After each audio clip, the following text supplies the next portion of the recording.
போறோம். இப்போ நல்லா புரிஞ்சுக்குங்க. நமக்கு என்ன சொன்னேன், நான் ஒரு ஸ்டெப் சொல்லி கொடுத்தேன். ஃபர்ஸ்ட் நம்ம என்ன பண்ணுவோம், பேசிக்ஸ பத்தி படிச்சோம். ஆடிட்னா என்ன, ஆடிட்டோட ஸ்கோப் என்ன, அதோடைய பெனிஃபிட்ஸ் என்ன, அதோடைய நீடு என்ன, இன்ஹரண்ட் லிமிடேஷன் என்ன, யூனிட் நம்பர் 1 ஃபுல்லா பார்த்தோம். அதுக்கப்புறம் என்ன சொன்னேன்னா, யூனிட் நம்பர் 11ல நம்ம ப்ரீலிமினரி ப்ரிலிமினரி ஆக்டிவிட்டினா என்ன, ஒரு கிளையண்ட சூஸ் பண்ணலாமா, அந்த கிளையண்ட் நல்ல கிளையண்டா இல்லையா, அது மட்டும் இல்லாமல் குவாலிட்டி இருக்கணும், நான் பண்ற வேலையில குவாலிட்டி இருக்கணும், நான் எத்திக்ஸ் ஃபாலோ பண்ணணும், இந்த மாதிரி விஷயங்கள்லாம் இருந்ததுக்கு அப்புறம் தான் நீங்க ஆடிட் குள்ள இறங்கணும். அதுக்கு முன்னாடி ஆடிட் குள்ள இறங்கக்கூடாது. ஓகே, தேர்ட் நம்ம என்ன படிச்சோம் கேட்டீங்கன்னா, unit number 2, this is unit number 1, unit number 2 which deals with planning. அதாவது நீங்க கிளையண்ட ரெடி சொல்லிட்டீங்க, அப்புறம் நீங்க களத்துல இறங்க போறீங்க. களத்துல இறங்குறதுக்கு முன்னாடி நீங்க மறுபடியும் பண்ண வேண்டிய விஷயம் பிளான் பண்ணணும். அந்த ஒர்க்குக்கு உண்டான பிளானிங். பிளானிங்னு சொல்லும்போது 3 விஷயங்கள் இருக்குது. ஸ்ட்ராட்டஜியை ரெடி பண்ணணும், பிளான ரெடி பண்ணணும், ப்ரோக்ராம் ரெடி பண்ணணும். நம்ம கரெக்டா இன்டெப்தா யூனிட் நம்பர் 2 உடைய வீடியோஸ்ல போட்டிருக்கோம். நல்லா அந்த சாப்டரும் பாத்துருங்க. இப்போ நம்ம என்ன பண்ண போறோம் கேட்டீங்கன்னா, மூன்றாவதான ஸ்டெப் தான் பெர்ஃபார்மன்ஸ். நல்லா புரிஞ்சுக்கங்கம்மா. What is audit? Examination of financial information. நீங்க எக்ஸாமின் பண்றீங்க. What is the purpose of that examination? To give an opinion. நீங்க ஒப்பீனியன் கொடுக்கணும். அது கரெக்டா தப்பான ஒப்பீனியன் கொடுக்கணும். ஏங்க, ஒரே ஒரு விஷயங்க, உங்க முன்னாடி உங்க கேர்ள் ஃப்ரெண்ட் சாம்பார் ரெடி பண்ணிட்டாங்க. Imagine they have prepared A sambar and asked you to give an opinion. நீங்க முதல்லயே டேஸ்ட் பண்ணுவீங்களா? மாட்டீங்க. முதல்லயே நீங்க ஆடிட் பர்ஃபார்ம் பண்ண மாட்டீங்க, டேஸ்ட் பண்ண மாட்டீங்க. அந்த பர்ஃபார்மன்ஸ்லயே ஒரு விஷயம் நீங்க பண்ணுவீங்க. டேஸ்ட் பண்றதுக்கு முன்னாடி நீங்க என்ன பண்ணுவீங்கன்னா, பிளானிங் அதெல்லாம் விட்டுருங்க.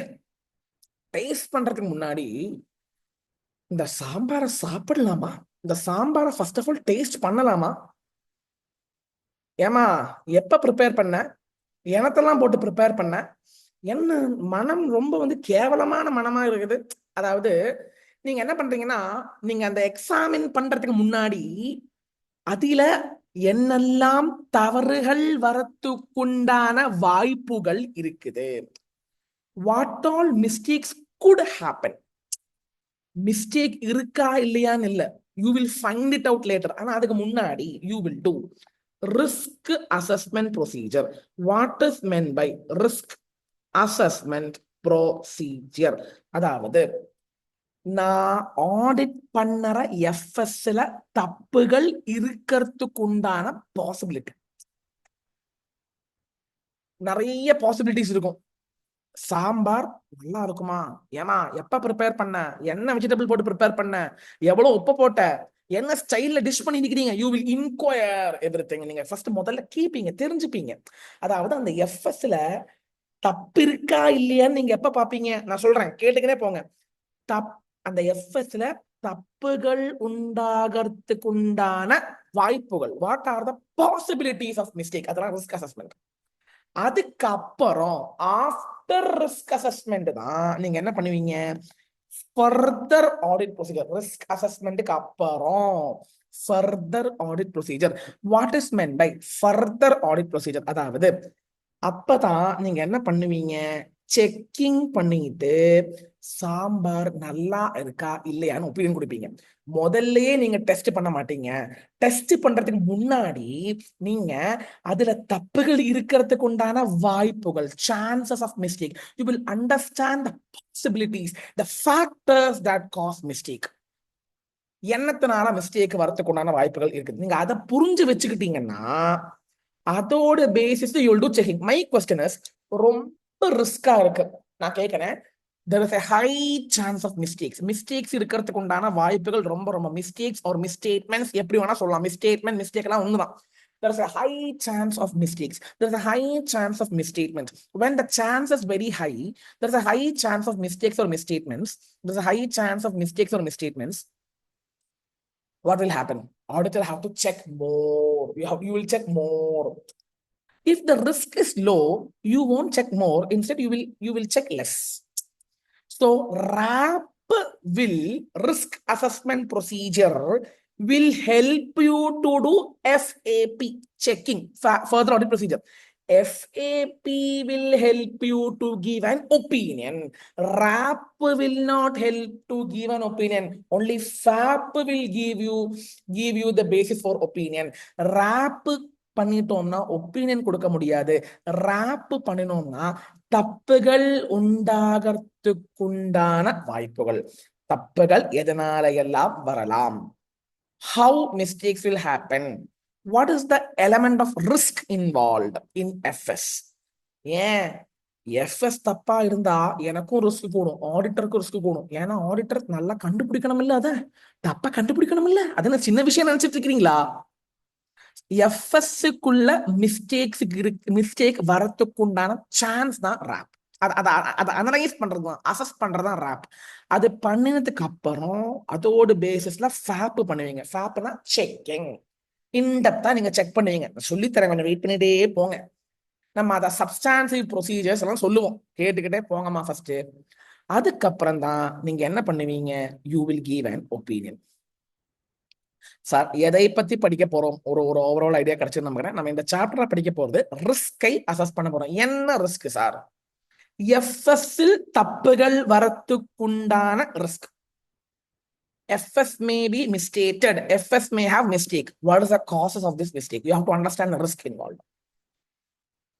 So இங்கதான் நம்ம டீப்பா கொஞ்சம் விஷயங்கள் படிக்க போறோம். Now welcome to this chapter, risk assessment and internal control. இந்த சாப்டர் பேரு பாத்தீங்கன்னா risk assessment and internal control. நீங்க ரிஸ்க் அசஸ் பண்ண போறீங்க. என்ன ரிஸ்க் சார்? எஃப்எஸ்ல தப்புகள் வர போறதுக்கு ரிஸ்க். நம்ம அதை ஆடிட் ரிஸ்க் எல்லாம் சொல்லுவோம். ஏங்க ஃபர்ஸ்ட் கவனமா கேளுங்க தயவு செஞ்சு ப்ளீஸ். அவசரப்படாதீங்க, சாந்தம், பி காம். அதுக்கப்புறம் we have to assess internal control also. Sir என்ன சொல்றீங்க, ஒண்ணுமே புரியல சார். இந்த சாப்டரை டோட்டலாக 7ஆ பிரிச்சுக்கலாம். ஃபர்ஸ்ட் என்ன படிக்க போறோம்னா ரிஸ்க பத்தி படிக்க போறோம். அதுக்கப்புறம் how to do RAP, what is meant by RAP, risk assessment procedure.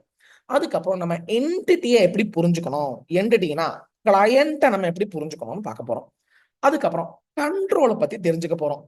அதுக்கப்புறம் ஆட்டோமேஷனை பத்தி படிச்சுக்க போறோம். அதுக்கப்புறம் மெட்டீரியாலிட்டி அப்படின்னு கான்செப்ட் இருக்கு, அதை பத்தி படிக்க போறோம். கேட்டுக்க போங்க, உங்களுக்கு புரியாத நிறைய விஷயம் கேட்டுக்கிட்டே போங்க. இதோட எல்லா பேசிஸ்ல ஆடிட்டர் ஹேஸ் டு ரெஸ்பாண்ட். ரிஸ்கோடு பேசிஸ்ல தான் auditor will respond. Auditor respond பண்றாங்கன்னு சொன்னா auditor has to do further audit procedure. Risk நிறைய இருந்துச்சுன்னா நீ நல்லா ரெஸ்பாண்ட் பண்ணணும். ரிஸ்க் கம்மியா இருந்துச்சுன்னா நீ அவ்வளோவா ரெஸ்பாண்ட் பண்ண தேவையில்லை. சோ ரிஸ்க் ஹெவியா இருந்துச்சுன்னா ஃபேப் நல்லா பண்ணணும். ரிஸ்க் கம்மியா இருந்துச்சுன்னா ஃபேப் கம்மியா பண்ணணும். Sir this is the structure of this chapter. Now listen, first என்ன படிக்க போறோம், ரிஸ்க பத்தி பார்க்க போறோம். ரிஸ்க் சொன்னா நிறைய விஷயம் சொல்லலாமுங்க. ரிஸ்க பத்தி முதல்ல படிக்க வேண்டிய விஷயம் ஆடிட் ரிஸ்க். ஏங்க கவனமா கேட்டுக்குங்க ப்ளீஸ்ங்க. I want attention. You can take a notes also. நான் சொல்றதெல்லாம் எழுதிக்கிட்டே போகலாம், சொல்றதெல்லாம் எழுதிட்டு போகலாம். ஓகேங்களா?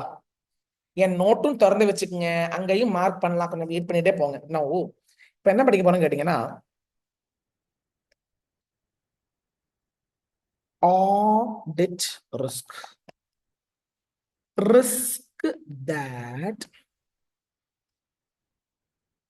auditor may give inappropriate report when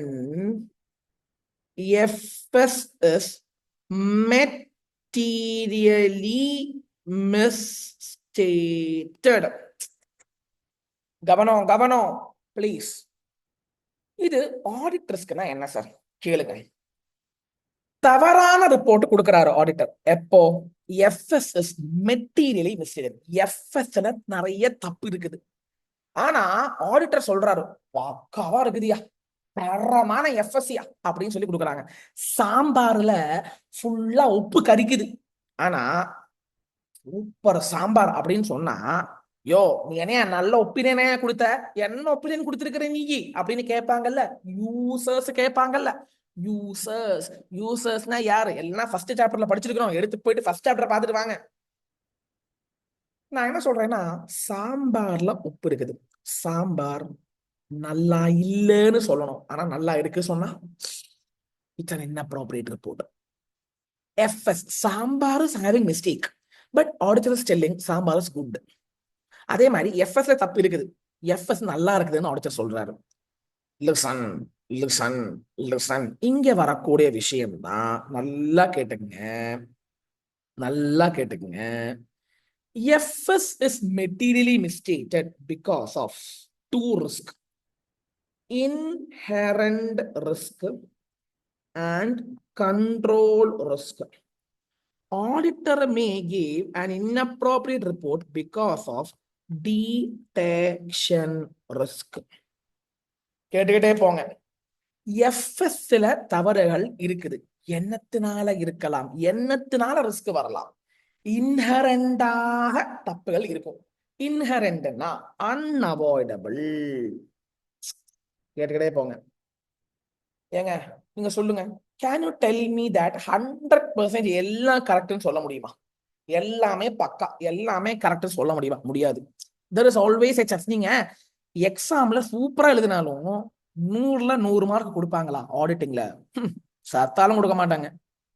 So what I'm asking you is, because of inherent risk, financial statements will contain mistake. Control risk, because of control risk, control risk என்ன சொல்லித்தரேன், வெயிட் பண்ணுங்க. Because of control risk, financial statement may have mistake.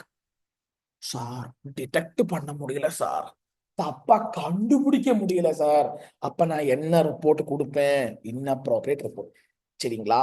இப்போ இதைத்தான் நம்ம ரோமம் அப்படின்னு சொல்லுவாங்க.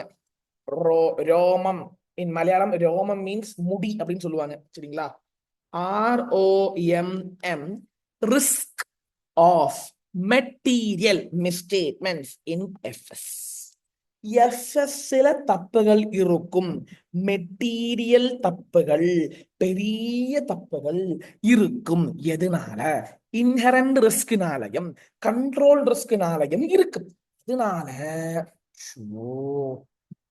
எனக்கு டிடெக்ட் பண்ண முடியாது, எனக்கு டிடெக்ட் பண்ண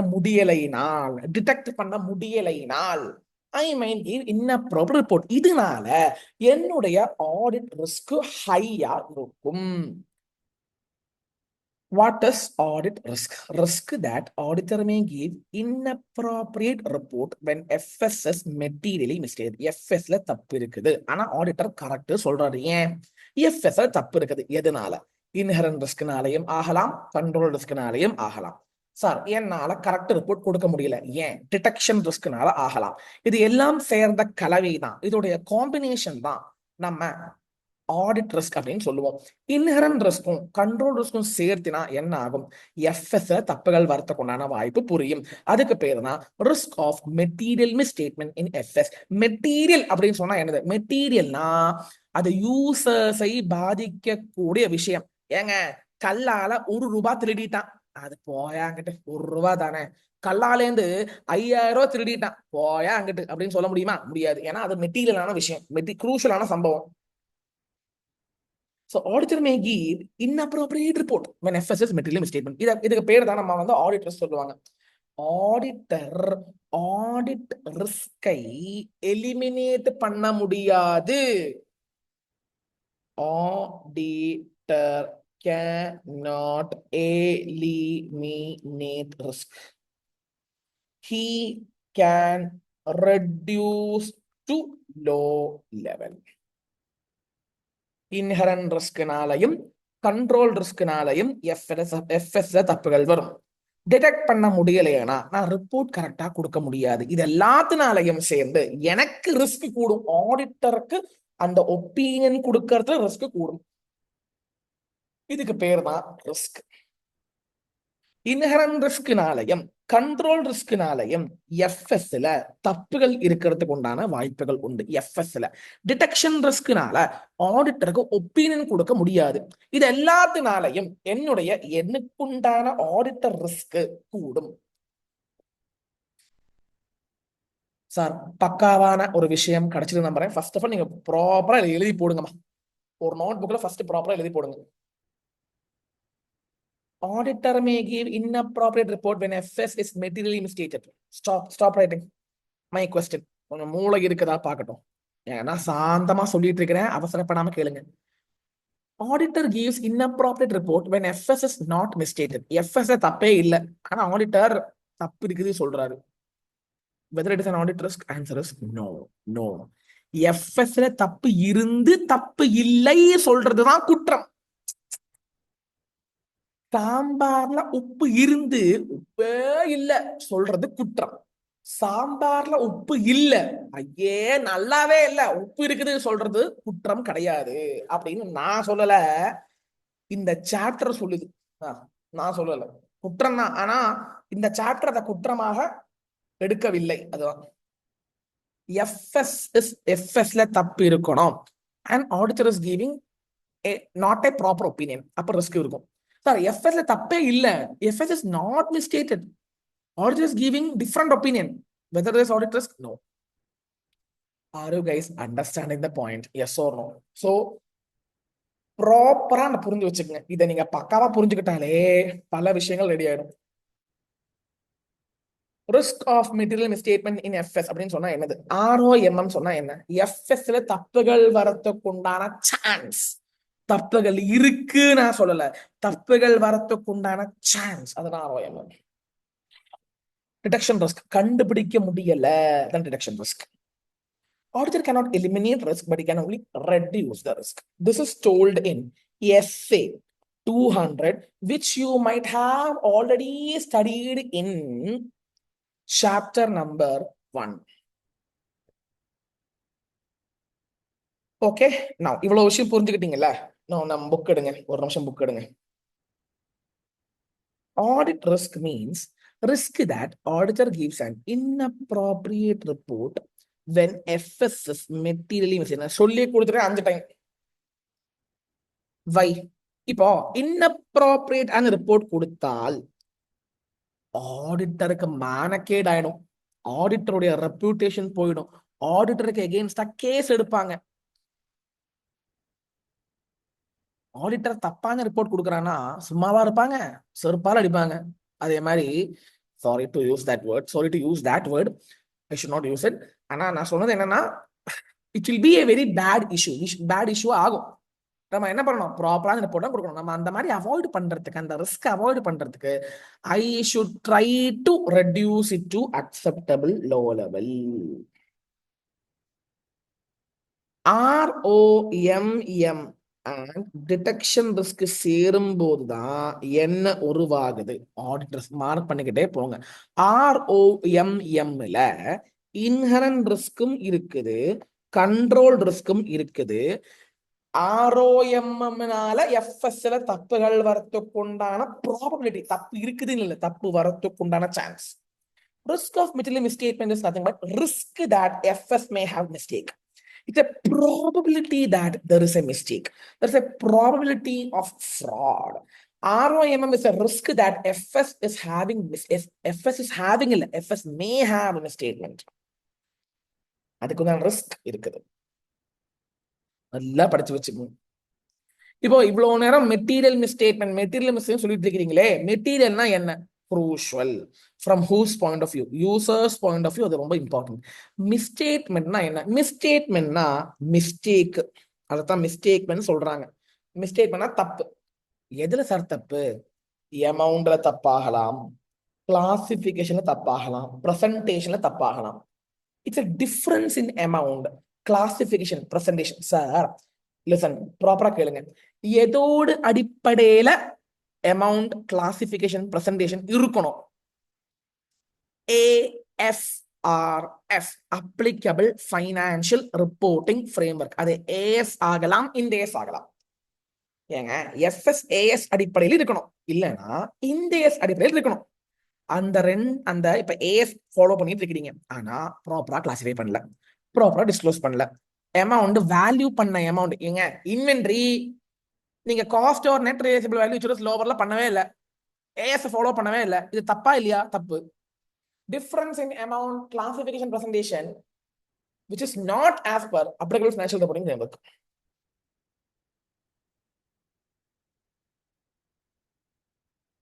Difference between the amount, classification, presentation or disclosure of a reported a financial statement item and amount to be presented as per AFRA. ஏங்க ஏங்க amount as per FS is different to that of amount as per AFRF.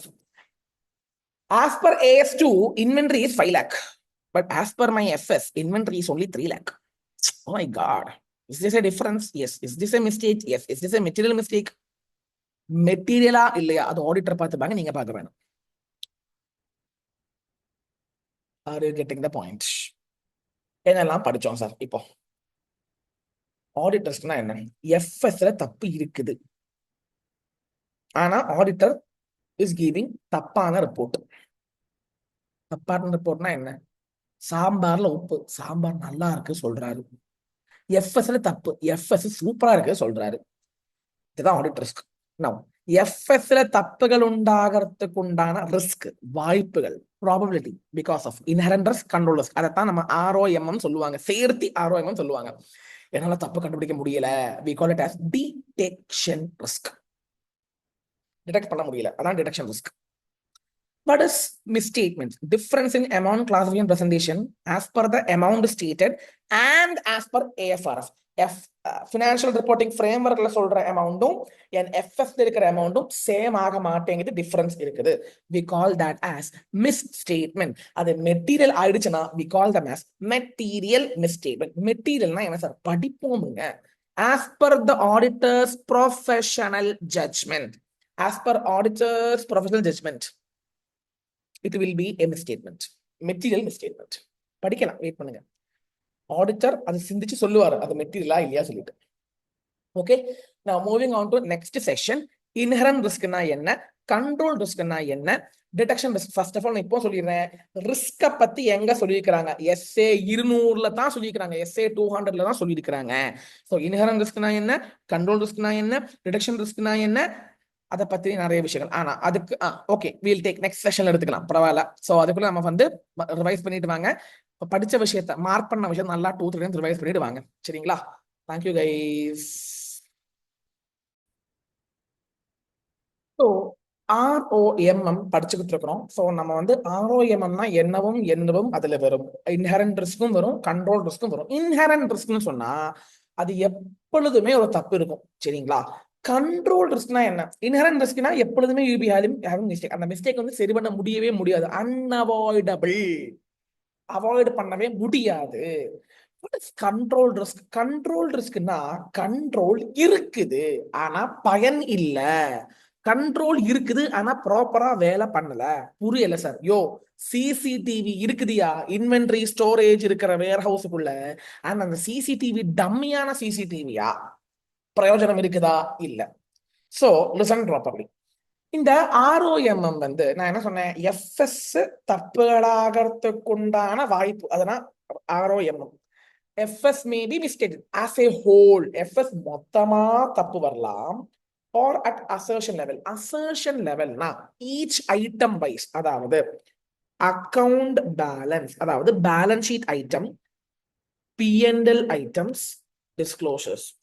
ஏங்க sometimes disclosure மட்டும் தப்பா இருக்கும், ஆனா FS கரெக்டா இருக்கும். Sometimes balance ஷீட்ல ஒரு ஐட்டம் மட்டும் தப்பா இருக்கும், ஆனா மிச்சம் எல்லாம் கரெக்டா இருக்கும். சோ அசர்ஷன் லெவல்லையும் தப்பு கண்டுபிடிக்கணும், எஃப்எஸ் ஓவராலாகவும் தப்பு கண்டுபிடிக்கணும், சரிங்களா? இந்த தப்புகள் தான் FS will be materially misstated சொல்லுவாங்க. FS is materially misstated, okay, because of what? Two components, inherent risk and control risk. Inherent risk na என்ன? Susceptibility. நான் அப்படியே படிச்சுக்கங்க, நல்லா இம்பார்ட்டன்ட். நான் சொன்ன மாதிரி படிங்க. Susceptibility-னா மிஸ்டேக் இருக்குதுன்னு இல்ல, மிஸ்டேக் இருக்கிறதுக்கு உண்டான வாய்ப்புகள்.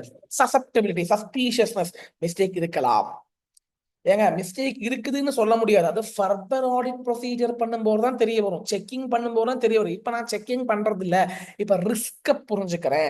ரிஸ்க புரிஞ்சுக்கிட்டதுக்கு அப்புறம் தான் நான் ஃபர்தர் ஆடிட் ப்ரொசீஜர் பண்ண முடியும், செக்கிங் பண்ண முடியும்.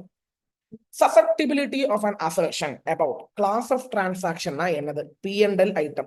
Account balance na என்னது? Balance sheet item. Disclosure na என்ன? Disclosure to a misstatement. Susceptibility to a misstatement. ஒரு misstatement இருக்கிறதுக்குண்டான வாய்ப்பு இருக்குது. அது தனியா ஆகலாம், or டுகெதர் ஆகலாம், இண்டிவிஜுவல் ஆகலாம், or அக்ரிகேட் ஆகலாம். with other misstatements before considering any related control. Control வைக்கிறதுக்கு முன்னாடியிலேந்தே ரிஸ்க் இருக்குது. கண்ட்ரோல்லாம் கண்ட்ரோல் வரதுக்கு முன்னாடியே அந்த ரிஸ்க் இருக்குது. Because it is unavoidable. There is always a chance. இந்த ரிஸ்க் எப்படி இருக்குதுன்னா, அந்த கண்ட்ரோல் வரதுக்கு முன்னாடியிலேந்தே அந்த ரிஸ்க் இருக்குது. இன்ஹரண்ட் ரிஸ்க்கு எக்ஸாம்பிள் கொடுங்க sir. Wait, I will tell you. இந்த படிப்போம், லாஸ்டா படிப்போம் பாருங்க. இங்க இருக்குது பாருங்க, எக்ஸாம்பிள்ஸ் இருக்கு பாருங்க, படிப்போம், வெயிட் பண்ணுங்க. இன்ஹரண்ட் ரிஸ்க்னா என்னது? எஃப்எஸ்ல தப்புகள் இருக்கும், அது unavoidable, either individually are together before considering control வைக்கிறதுக்கு முன்னாடியிலேருந்தே அந்த ரிஸ்க் இருக்குது. ஆனா கண்ட்ரோல் ரிஸ்க்னா என்னது? Again susceptibility of a misstatement in same sentence you can tell in account balance, class of transaction, disclosure, which is individual or an aggregate with other misstatements, where control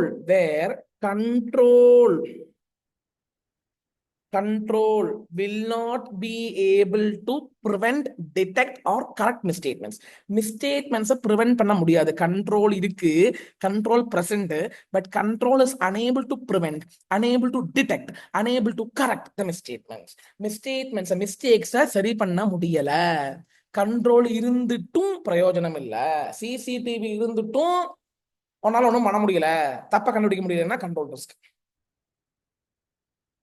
control ரிஸ்க்னா என்ன? Control இருக்குது, CCTV இருக்குது வச்சுக்க, control இருக்குது, ஆனாலும் பிரயோஜனம் இல்லை. What is inherent risk? Inherent ரிஸ்க்னா என்ன? இன்ஹரண்ட் ரிஸ்க்னா கண்ட்ரோல் வரதுக்கு முன்னாடியிலேருந்து ரிஸ்க் இருக்குது.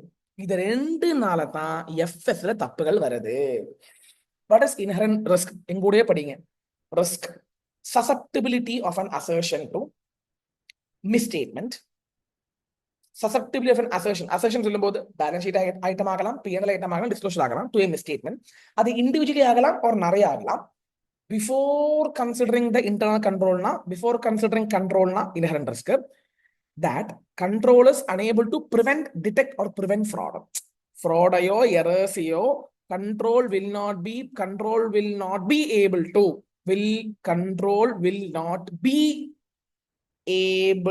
to prevent, detect or correct fraud. ஃப்ராடையோ எரரையோ சரி பண்ண முடியல. யாருக்கு? control will not be able to. Control risk that internal control is existing இருக்குது, ஆனா அதனால அது சஃபிஷியண்டா இல்ல, அதனால ரெக்டிஃபை பண்ண முடியல, தப்புகளை கண்டுபிடிக்க முடியல, பிரிவென்ட் பண்ண முடியல, டிடெக்ட் பண்ண முடியல, தப்ப சரி பண்ண முடியல. கண்ட்ரோல் இருந்துட்டும் பிரயோஜனம் இல்ல, இதனால தப்புகள் வரலாம் இனி FS. Now listen properly. Internal control ஸ்ட்ராங்கா இருந்தால் கண்ட்ரோல் ரிஸ்க் கம்மியாகும். சார் புரியல. கண்ட்ரோல் ஸ்ட்ராங், பக்கா, சிசிடிவி கரெக்டா வேலை பண்ணது எல்லாமே பக்கா, சொல்லுங்க ரிஸ்க் கம்மியாகுமா இல்லையா? கம்மியாகும். ரிஸ்க் கம்மியானா when risk is lower, auditor நிறைய ப்ரொசீஜர் பண்ண மாட்டான். Auditor will not do lot of procedures. Okay, ஏன்? ரிஸ்க் கம்மியா தானே இருக்குது. ஆனா ரிஸ்க் நிறைய இருந்துச்சுன்னா நிறைய பண்ணுவாங்க, ஏன்னா நிறைய டிடெக்ட் பண்ணணும்ல, நிறைய தப்புகள் டிடெக்ட் பண்ணணும்ல, தப்புகள் நிறைய இருக்கும்ல. Come on, tell me. So there is an inverse relationship between inherent risk, internal control and control risk. Internal controlக்கும் control riskக்கும், internal control ஸ்ட்ராங்கா இருந்தா control risk கம்மியாகும். நெக்ஸ்ட், டிடெக்ஷன் ரிஸ்க் அப்படியே படிச்சுக்கோங்க. ஆஸ் பர் SA 200, இங்க auditor is performing audit procedure. Auditor எல்லாம் பண்றாங்க, ஆனா ஆடிட்டரால தப்ப கண்டுபிடிக்கவே முடியல, ஆடிட் ரிஸ்க கம்மி பண்ணவே முடியல, இன்அப்ராப்ரியேட் ரிப்போர்ட் கொடுக்க வேண்டிய வருது. நான் சொன்னேன் ஆடிட் ரிஸ்க்னா என்ன? இன்அப்ராப்ரியேட் ரிப்போர்ட் கொடுக்குறீங்க எப்போ? எஃப்எஸ் தப்பா இருக்குது. எஃப்எஸ் ஏன் தப்பா இருக்குது? இன்ஹரண்ட் ரிஸ்க் ஆகலாம், கண்ட்ரோல் ரிஸ்க் ஆகலாம். ஏன் ஆடிட்டர் இன்அப்ராப்ரியேட் ரிப்போர்ட் கொடுக்குறாங்க? ஏன்னா டிடெக்ட் பண்ண முடியல, unable to detect. The procedures performed by the auditor to reduce the risk to low level will not detect misstatement. மிஸ்டேட்மெண்டை கண்டுபிடிக்க முடியல. Auditor is unable to detect the misstatements. That is detection risk. Auditor வேலை பண்றான், auditor is performing procedure, but he is unable to detect. அப்ப என்ன opinion கொடுப்பாங்க? ஐயோ கரெக்டான opinion கொடுக்க முடியாதே, அப்ப ஆடிட்டர்ஸ்க்கு ஆயிடும் இல்ல. ஆனால் auditor can reduce detection risk. இது எக்ஸாம்ல கேட்பான், எப்படி டிடக்ஷன் ரிஸ்கை ரெடியூஸ் பண்ண முடியும்? Auditor can reduce detection risk. நிறைய செக் பண்றது, நல்ல சாம்பிளா பார்த்து செக் பண்றது, நல்ல காம்பிடன்ட் புத்திசாலியான பீப்புளை ஆடிட் ஸ்டாஃபா வச்சுக்கிறது. இந்த கேட்பான் எக்ஸாம்ல, படிச்சுக்கோங்க. How can you reduce detection risk? In that, detection risk is of two types. It has two types. One is sampling risk and one is non-sampling risk. Sampling ரிஸ்க்னா என்ன நான் சொல்றேன், நம்ம யூனிட் 1ல படிச்சிருக்கிறோம். எல்லா ஐட்டம்ஸும் நல்லா செக் பண்ண முடியாது, அதனால கொஞ்சம் ஐட்டம் செலக்ட் பண்ணா செக் பண்ணுவோம். ஸோ சாம்பிள் ரிஸ்க்னா சாம்பிள் ரிசல்ட்டும் பாப்புலேஷன் ரிசல்ட்டும் மேட்ச் ஆக மாட்டேங்குது. Sample should be representative of population, sample result should be representative of population. Sample ரிசல்ட்டும் பாப்புலேஷன் ரிசல்ட்டும் மேட்ச் ஆகலைன்னா sampling risk. Auditors conclusion on sample is different from that of population. அதுதாங்க நான் mark பண்றதை விழுந்து விழுந்து படிச்சுக்குங்க தயவு செஞ்சு.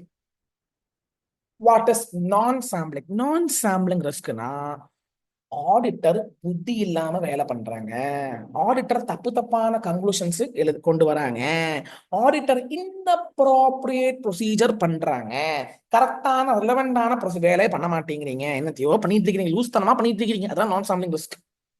நான் sampling risk arises because of two things.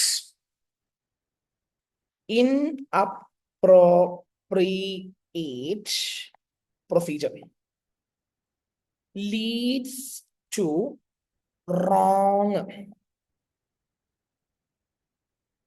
conclusion. inappropriate-ஆன ப்ரொசீஜர்ஸ் பண்ணதுனால ஆடிட்டருக்கு ராங் கன்க்ளூஷன் கொடுக்க வேண்டிய வருது, சூழ்நிலை உருவாகுது. அதனால நான் sampling risk.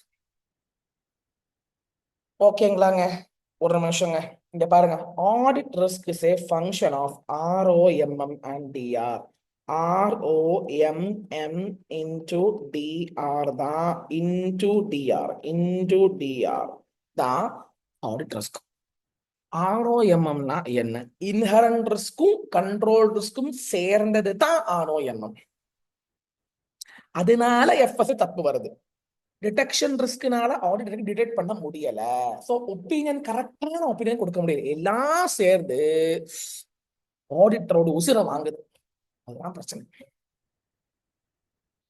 No my question, இந்த ரிஸ்க் யாரு அசஸ் பண்ணணும்? ரிஸ்க் இருக்குதா இல்லையா யாரு செக் பண்ணணும்? ஃபர்ஸ்ட் அதான் சொன்ன வரேன், செக் பண்றதுக்கு முன்னாடி செக் அதாவது நம்ம அந்த FS செக் பண்றதுக்கு முன்னாடி, எக்ஸாமின் பண்றதுக்கு முன்னாடி முதல்ல நீ ரிஸ்க அசஸ் பண்ணணும். ரிஸ்க் அசஸ் பண்றது நீ உன்னுடைய மூளையை யூஸ் பண்ண வேண்டும். இந்த assessment of risk is a matter of professional judgment. Mark பண்ணிக்கங்க கேட்பான். ROMM into DR மார்க் பண்ணிக்கங்க கேட்பான். ஏங்க இந்த சென்டென்ஸ்க்கு நான் வரேன், இம்பார்ட்டன்ட்ங்க, ரிவிஷன் பண்ணி தரேன். நான் சொல்றத கொஞ்சம் தயவு செஞ்சு மெல்ல சாவதானமா மெல்ல கேளுங்க. இது எக்ஸாம்ல கேட்பான். General point, type of misstatements, examples give examples of mistake. சொல்லுங்க, ஒரு 4 எக்ஸாம்பிள் படிச்சு வச்சுங்க கேட்பான். omission, calculation mistake, accounting policies are wrong, fake entries, fixed assets are overstated, fixed assets are understated, capital item is charged at revenue item is shown as capital item. All these things are what? Mistakes. Any 4 படிச்சு வச்சுக்கோங்க. Examples of inherent risk. ஏங்க நான் சொல்றேன், fixed அசெட்டோட life யாரு தீர்மானம் பண்ணுவாங்க? Management. அவங்க கொடுக்கிற எஸ்டிமேஷன் எப்பொழுதுமே கரெக்ட் சொல்ல முடியுமா? முடியாது. Complex issues, complex estimations made by the management, அது it has an unavoidable risk in that. மாத்த முடியாது. பிசினஸே ஃபெயிலியர் ஆகிற மாதிரி உண்டான பெரிய பெரிய பிசினஸுக்குன்னு ரிஸ்க் இருக்குது. A large number of business failures in industry. அதனால எஃப்எஸ்ல சில என்ன பண்ணுவாங்க, இந்த பிசினஸ் ஃபெயிலியர்ஸ் வருது ஏன் தெரியுமா? எஃப்எஸ் தப்பு தப்பா போட வேண்டியது. ஆனா நிஜமா என்ன நிஜமா அப்படியெல்லாம் ப்ராஃபிட்டே இல்ல. ப்ராஃபிட்டை சும்மா இவங்க தூக்கி காட்ட வேண்டியது. ஆனா ப்ராஃபிட் அப்படியெல்லாம் இல்லவே இல்லை. அதனால என்ன ஆகுது, business will lead to failures. மாத்த முடியாதுங்க, இன்ஹரண்ட் ரிஸ்க்குங்க அது. Give me some example of control risk. Control இருக்குது ஆனா ப்ராப்பரா வேலை பண்ணல. Simple.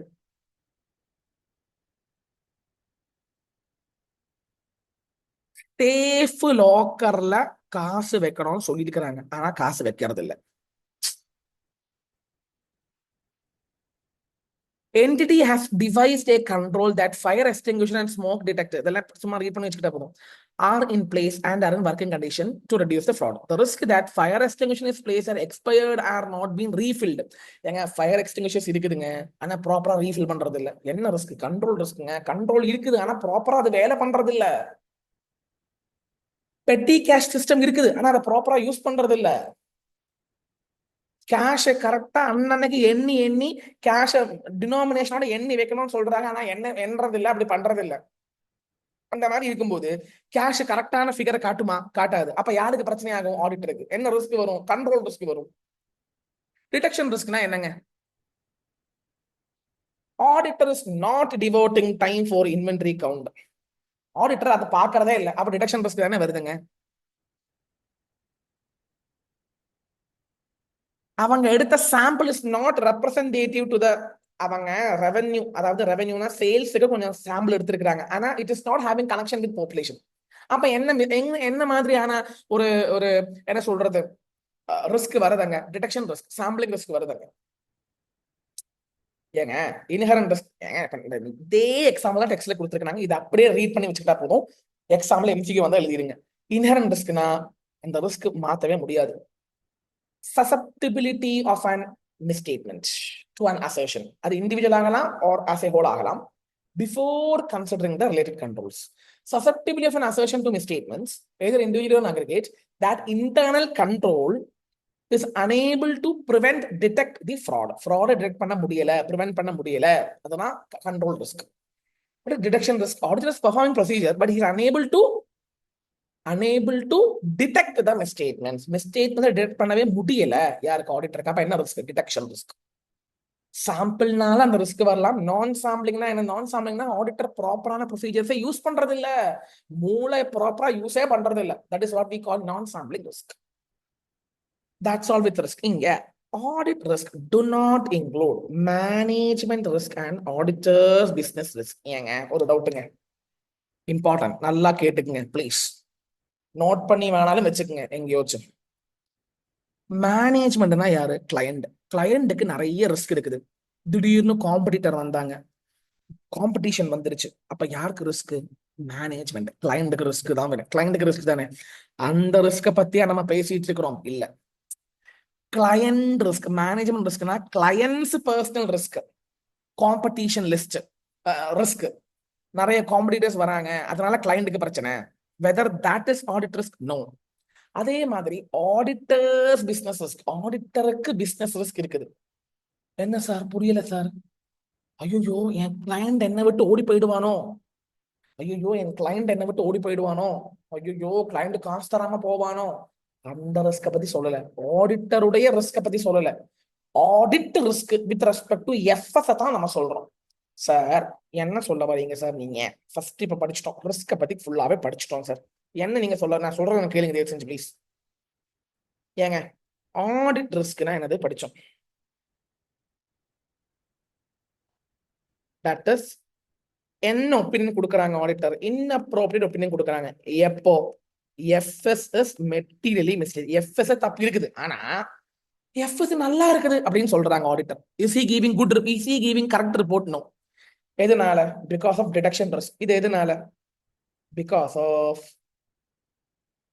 ROMM, risk of material misstatement வரதுக்கு உண்டான வாய்ப்புகள். எதனால? இன்ஹரண்டாகவும் இருக்கலாம், கண்ட்ரோல் ரிஸ்காகவும் இருக்கலாம். நான் கேட்கிறேன், ஆடிட்டருடைய பர்சனல் ரிஸ்க் இதுல வருமா? வராது. மேனேஜ்மெண்ட் உடைய பர்சனல் ரிஸ்க் இதுல வருமா? வராது. கிளையண்டுடைய ரிஸ்க் இதுல வருமா? வராது. ஆடிட்டருடைய பிசினஸ் ரிஸ்க் அதுல வருமா? ஆடிட்டருக்கு காசு வராதோ, கிளையண்ட் ஃபீஸ் வராதோ, அந்த ரிஸ்க் இதுல வருமா? வராது.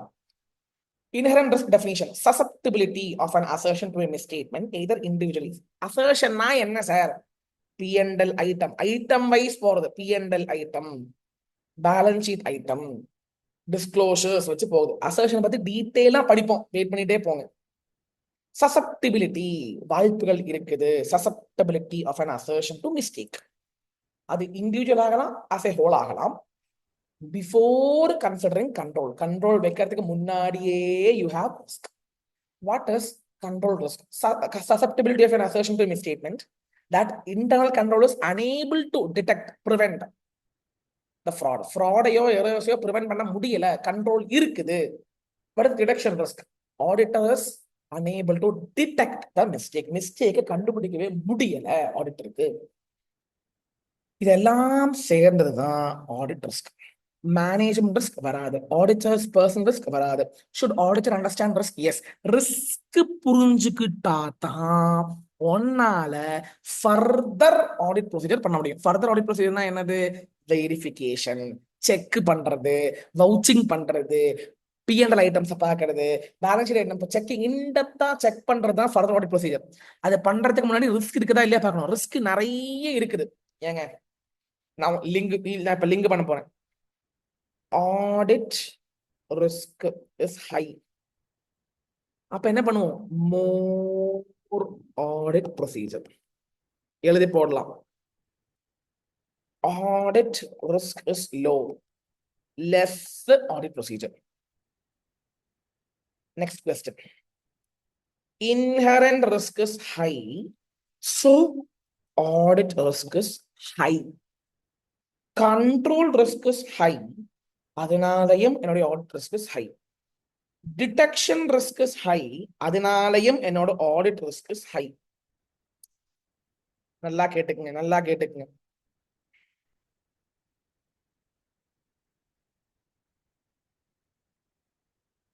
High high high. Okay, next நல்லா புரிஞ்சுக்குங்க. Control is strong, control risk is low. Control பக்காவா இருக்குதுங்க. அப்படி எங்க ரிஸ்க் வருங்க? ரிஸ்க் வராது இல்ல. அடுத்தது புரிஞ்சிருச்சுங்க. இது நம்ம என்னது சொல்லுவோம்? இது எல்லாமே சேர்த்து என்னது சொல்லுவோம்? ரிஸ்க் ஆஃப் மெட்டீரியல் மிஸ்டேக் தானே சொல்லுவோம். இப்போ இதுதான் இந்த ரிஸ்க் ஆஃப் மெட்டீரியல் மிஸ்டேட்மெண்ட் ஹையாக இருந்துச்சு. High risk, inherent risk high, control risk எல்லாம் ஹை. அப்ப என்ன பண்ணுவோம்? இப்பதான் படிச்சோம். என்ன பண்ணோம்? இதான் கன்க்ளூஷன். என்ன பண்ணோம்? More audit procedure. Yes or no? Audit procedure மோரா இருக்கும். ஆடிட் ப்ரொசீஜர் மோர் பண்ணுவோம். So auditor can detect mistakes. அப்ப என்ன ஆகும்? டிடெக்ஷன் ரிஸ்க் லோ ஆகும். So audit risk can be reduced. How audit risk can be reduced? Risk of நிறைய இருந்துச்சுன்னா நீ நிறைய ப்ரொசீஜர் பண்ணும். இதுதான் இப்ப படிச்சோம். இங்க பாருங்க. ஏன்னா ஆடிட் ரிஸ்க் நிறைய இருந்துச்சுன்னா மோர் ப்ரொசீஜர். அதான் சொன்னேன். இப்போ ஆடிட் கம்மியான லெஸ். ஏங்க, இன்ஹரண்ட் ரிஸ்க் கூடுதலா இருந்தா ஆடிட் ரிஸ்க்கும் கூடும். ஏஆர்னா ஆடிட் ரிஸ்க். கண்ட்ரோல் ரிஸ்க் கூடுதலா இருந்தாலும் ஏஆர் கூடும். டிடெக்ஷன் ரிஸ்க் கூடுனாலே ஏஆர் கூடும். ஆனா இது நீ எப்படி கண்ட்ரோல் பண்ண போற கேட்டீங்கன்னா, ரிஸ்க் ஆஃப் மெட்டீரியல், அதாவது ஐஆரும் சிஆரும் கூடும்போது நீ நிறைய ப்ரொசீஜர் பண்ணுவ. அப்ப என்ன ஆகும்? நிறைய டிடெக்ட் பண்ண முடியும். அதனால என்ன ஆகும்? உனக்கு ரிஸ்க் கண்ட்ரோல் பண்ணிக்கலாம். இப்படித்தான் ரிஸ்கை கண்ட்ரோல் பண்ண வேண்டும் ஆடிட்டர். புரியறதா இல்லையாப்பா? ரொம்ப முக்கியமான செஷனுங்க. அதனாலதான் ரொம்ப நான் மெல்ல சொல்லி கொடுத்துட்டு இருக்கேன். எஃப்எஸ்ல தப்புகள் வரும். எதனால? Inherent risk, control risk. Inherent risk கூடிச்சு, ஆடிட் ரிஸ்க் கூடும். கண்ட்ரோல் ரிஸ்க் கூடிச்சு, ஆடிட் ரிஸ்க் கூடும். கண்ட்ரோல் ஸ்ட்ராங், கண்ட்ரோல் ரிஸ்க் குறையும், கம்மியாகும். சார், இந்த எஃப்எஸ்ல தப்புகள் வரதுக்கு உண்டான வாய்ப்பு தானே ஆர்ஓஎம்எம். ஆர்ஓஎம்எம்னா இன்ஹரண்ட் ரிஸ்க்கும் கண்ட்ரோல் ரிஸ்க்கும் தானே சார். அது கூடுதலா இருந்தா நான் என்ன பண்ணணும், நான் நிறைய ப்ரொசீஜர் பண்ணணும், தப்பை நான் கண்டுபிடிக்கணும். தப்பை கண்டுபிடிக்கும் போது டிடெக்ஷன் ரிஸ்க் கம்மியாகும், நான் ஆடிட் ரிஸ்க் கம்மி பண்ணிடுவேன். நான் கரெக்டான ஒப்பீனியன் கொடுக்க சூழ்நிலை வந்துடும். அப்ப என்ன ஆகும்னா என்னுடைய audit risk will be reduced. I believe that risk பத்தி எல்லாமே சொல்லிட்டேன். இதுல கிளையண்டுடைய பர்சனல் ரிஸ்க் வராது, ஆடிட்டருடைய பர்சனல் ரிஸ்க்கும் வராது. ஆடிட்டருக்கு கிளையண்ட் ஃபீஸ் வரல, அந்த ரிஸ்க் இதுல வராது. மேனேஜ்மெண்ட்டுக்கு காம்படிஷன் ரிஸ்க் இருக்குது, அது இதுல வராது. இதுல முழுக்க முழுக்க எஃப்எஸ் ரிஸ்க். எஃப்எஸ் ரிஸ்க்னா ஐஆரும் சிஆரும் டிடெக்ட் பண்ணணும். டிடெக்ட் பண்ணாதான் ரிப்போர்ட் கொடுக்க முடியும் ப்ராப்பரான. டிடெக்ட் பண்ணல, அப்ப you will give inappropriate report. அப்ப என்ன ஆகும், ஆட் ரிஸ்க் கூடும். Are you guys able to understand? Yes or no? This is what I have to conclude with respect to risk. First segment ஆன risk பத்தி நல்லாவே சொல்லிட்டோம். Give some examples of misstatement, clerical errors, omission, fake invoices, அப்புறம் வந்து valuation ப்ராப்பரா இல்ல, as follow பண்ணல, disclosures இல்ல, இதெல்லாம் எக்ஸாம்பிள்ஸ். இன்ஹரண்ட் ரிஸ்க்கு 2 எக்ஸாம்பிள் கொடுங்க, கண்ட்ரோல் ரிஸ்க்கு 2 எக்ஸாம்பிள் கொடுங்க, படிச்சு வச்சுக்கோங்க. டிடெக்ஷன் ரிஸ்க்கும் 2 எக்ஸாம்பிள் படிச்சு வச்சுக்கோங்க. நன்றி, வணக்கம். ஃபுல்லா ரிப்பீட் பண்ணி ரிவைஸ் பண்ணுங்க. Coming on to next segment. Risk என்னது படிச்சுட்டோம். யோ, ரிஸ்க் அசஸ் பண்ணணும் இல்ல, ரிஸ்க் நீ புரிஞ்சுக்கணும் இல்ல. எப்படி எப்படி risk assessment procedure, RAP. Assessing the risks, whose judgment? Auditor's judgment. So auditor has to apply his judgment to do RAP. So risk படிச்சிட்டோம். Next RAP படிக்க போறோம். Moving on to next session. Thank you. முக்கியமான ஒரு ஒரு விஷயத்துக்கு போக போறோம். இவ்வளவு நேரம் ரிஸ்க் சொல்லிட்டு இருந்தோம். சரி சார், நான் ரிஸ்க நான் எப்படி ஐடென்டிஃபை பண்றது, எப்படி அசஸ் பண்றது, எப்படி தெரிஞ்சுக்கிறது அப்படின்னு கேட்டீங்கன்னா, அதுக்கு ஒரு எஸ்ஏ நம்பர் இருக்குது. எஸ்ஏ 315. நல்லா புரிஞ்சுக்குங்கடா, நல்லா புரிஞ்சுக்குங்க, எல்லாரும் நல்லா புரிஞ்சுக்குங்க.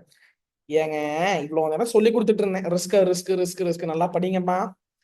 நான் என்ன சொன்னேன், risk of material misstatement. Okay, risk of material மிஸ்டேட்மெண்ட்னா என்னது? எஃப்எஸ்ஸில் தப்புகள் வரக்கூடறதுக்கு வாய்ப்புகள், susceptibility. Okay, risk of material misstatement நீ என்ன பண்ணணும், ஐடென்டிஃபை பண்ணணும். அது மட்டும் இல்லாமல் அசஸ் பண்ணணும். எப்படி பண்ணுவீங்க? By performing RAP. How you will do? By performing RAP, risk assessment procedure. இதுக்கு எஸ்ஏ நம்பர் இருக்குது. S A 315. Identifying and assessing risk of material misstatement by understanding entity environment. எழுதுங்க. By understanding entity environment and internal control. Identifying, assessing risk of material misstatement through understanding by understanding entity environment and internal control. என்டிட்டியை நல்லா புரிஞ்சுக்குங்க. நல்லா புரிஞ்சாதான் risk புரியும். Entity இருக்கிற என்வயோன்மெண்ட்டை, அதை சுத்தி இருக்கிற இண்டஸ்ட்ரியை நல்லா புரிஞ்சுக்குங்க, அப்பதான் ரிஸ்க் புரியும். என்டிட்டிக்குள்ள இருக்கிற கண்ட்ரோல் அசஸ் பண்ணினாதான் கண்ட்ரோல் ரிஸ்க் புரியும். ஏன்னா ஆர்ஓஎம்எம்னா என்னது தம்பிங்களா, இன்ஹரண்ட் ரிஸ்க்கும் வரும், கண்ட்ரோல் ரிஸ்க்கும் வரும். இத தெரிஞ்சுக்கிறதுக்கு நீ என்டிட்டியை நல்லா புரிஞ்சுக்க, என்டிட்டியை முதல்ல புரிஞ்சுக்க, என்விரான்மெண்ட்டை புரிஞ்சுக்க, அப்பதான் உனக்கு ROMM is at 2 levels. Can anyone guess? 2 level இருக்குது. எஃப்எஸ் as a whole இருக்குது, அசர்ஷன் வைஸ் இருக்குது. அசர்ஷன் வைஸ் ஆகட்டும், இண்டிவிஜுவல் ஐட்டம் வைஸ் ஆகட்டும், ஒரு எஃப்எஸ் as a whole ஆகட்டும், அதை பத்தி உனக்கு அசஸ் பண்ணணும் அப்படின்னு கேட்டீங்கன்னா, ஃபர்ஸ்ட் நீங்க என்டிட்டியை புரிஞ்சுக்குங்க, என்விரான்மெண்ட்டை புரிஞ்சுக்குங்க, இன்டர்னல் கண்ட்ரோலை புரிஞ்சுங்க. இது செப்பரேட்டா நம்ம செக்மெண்ட் 3ல படிப்போம். நம்ம இந்த பண்ணற ப்ராசஸ், ஏங்க அண்டர்ஸ்டாண்ட் பண்ணிட்டு ஒரு ப்ராசஸ் பண்ணுவேன், அந்த ப்ராசஸ்க்கு பேர் தான் RAP, ரிஸ்க் அசஸ்மெண்ட் ப்ரொசீஜர். அதைத்தான் படிக்க போறோம்.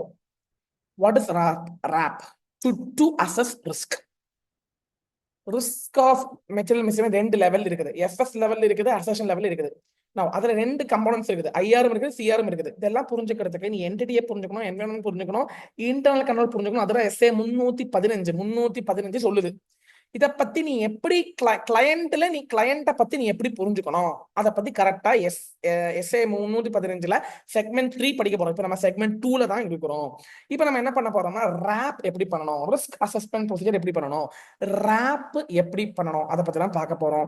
ரிஸ்க் அசஸ்மெண்ட் ப்ரொசீஜர் எப்படி பண்ணணும், வெரி சிம்பிள்டா. ரிஸ்க் அசஸ்மெண்ட் ப்ரொசீஜர்னு சொன்னாரே எழுதுவீங்க. இதை ஃபர்ஸ்ட் முதல்ல எழுதுங்க எல்லாரும்.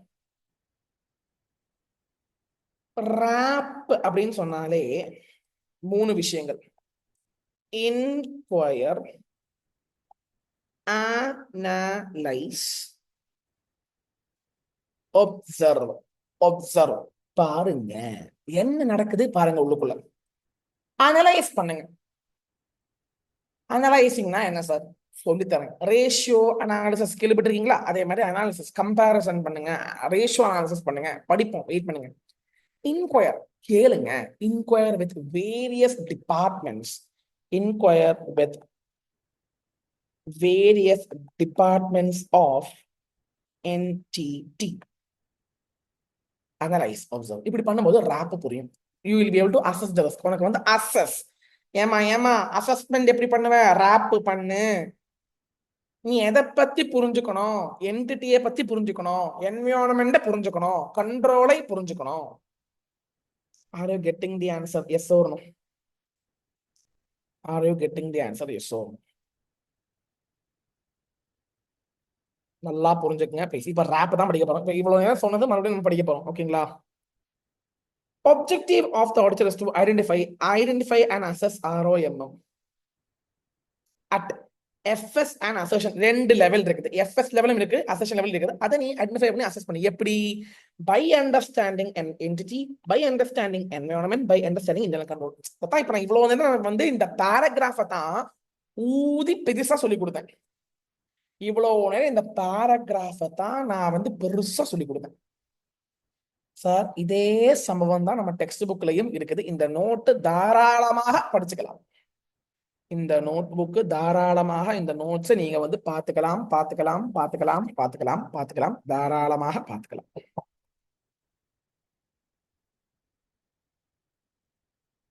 இந்த நோட்ஸ் தாராளமா பாத்துக்கலாம். You identify and assess the risk. நீ அசஸ் பண்ணா தான் you can reduce to low level. You cannot eliminate, but you can reduce to low level. Now at assertion levelum இருக்குது, FS levelum இருக்குது. Now obtain understanding. சொன்னதை மறுபடியும் சொல்றான். இதுதான் எனக்கு பிடிக்காது. சொன்ன விஷயத்தை மறுபடியும் சொல்றான். obtain an understanding of entity, environment, including control, which has risk. risk நீ எப்படி புரிஞ்சுக்கணும்? entity புரிஞ்சுக்க, environment புரிஞ்சுக்க, control புரிஞ்சுக்க. புரிஞ்சுக்கும் போது ஒரு நிமிஷங்க. Also evaluate those risks which pervasively affect. pervasivelyனா மொத்தத்துல ஸ்ப்ரெட்டிங்னு அர்த்தம். FS ஸ்ப்ரெட்டிங்கா அஃபெக்ட் ஆகிற ரிஸ்க்கும் புரிஞ்சுக்குங்க, அதோடு மேக்னிடியூடும் புரிஞ்சுக்குங்க, அதோடு லைக்லிஹுட்னா என்ன? ஒரு இடத்துல மிஸ்டேக் வந்தா வேற இடத்துல மிஸ்டேக் வரும். அசெட்ல மிஸ்டேக் வந்தா டிப்ரிசியேஷன்ல மிஸ்டேக் வரும், அதுல மிஸ்டேக் வந்தா P&L மிஸ்டேக் வரும், அதுல மிஸ்டேக் இருந்தா நெட் ப்ராஃபிட் மிஸ்டேக் வரும். So this is called likelihood. So ஒரு மிஸ்டேக் புரிஞ்சுக்கிட்டீங்கன்னா அந்த லைக்லிஹுட் புரிஞ்சுக்கிட்டு அதோட பெர்வேசிவ்னஸ்னா என்ன? பெர்வேசிவ்னஸ்னா spreading. Risk assessment procedure will not provide evidence for opinion. ஏங்க ஒப்பீனியன் கொடுக்கறதுக்கு அது பேஸ் கிடையாது. ஒப்பீனியன் கொடுக்கறதுக்கு base fact, further audit procedure. Sir further audit ப்ரொசீஜர்னா என்ன? நீங்க செக் பண்றீங்க, அதெல்லாம் ஃபேப். ராப்னா ஃபேப்புக்கு முன்னாடி ரிஸ்க் எப்படி இருக்குது பார்த்துட்டு தான் நீங்க செக் பண்ணுவீங்க. சாம்பார் யாரு வச்சா, நல்லா இருக்குதா, டேஸ்ட் பண்ண போறேன் சொல்லி நீங்க டேஸ்ட் பண்றது ஃபேப்பு. நீ கேள்வி கேட்கறல, யாரு சாம்பார் வச்ச, எவ்வளவு உப்பு போட்ட, யாருக்கிட்ட போயிட்டு கத்துக்கிட்ட, அது கேக்குறீங்கல்ல, அதுதான் How to do that? Simple. Inquire with management and others within the entity சொல்லும்போது within the departments. நிறைய departments இருக்குது. Sales department, marketing department, internal audit department, legal department. இவங்க கூட எல்லாரும் கூட பேசுங்க. இத கேட்பான் எக்ஸாம்ல. என்ன பேசணும்? என்ன what to inquire?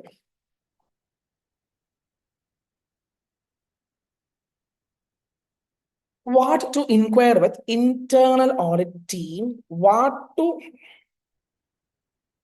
inquire with employees, what to inquire with legal team, what to inquire with marketing team, what to inquire with risk assessment function, what to inquire with IT, information system na IT person.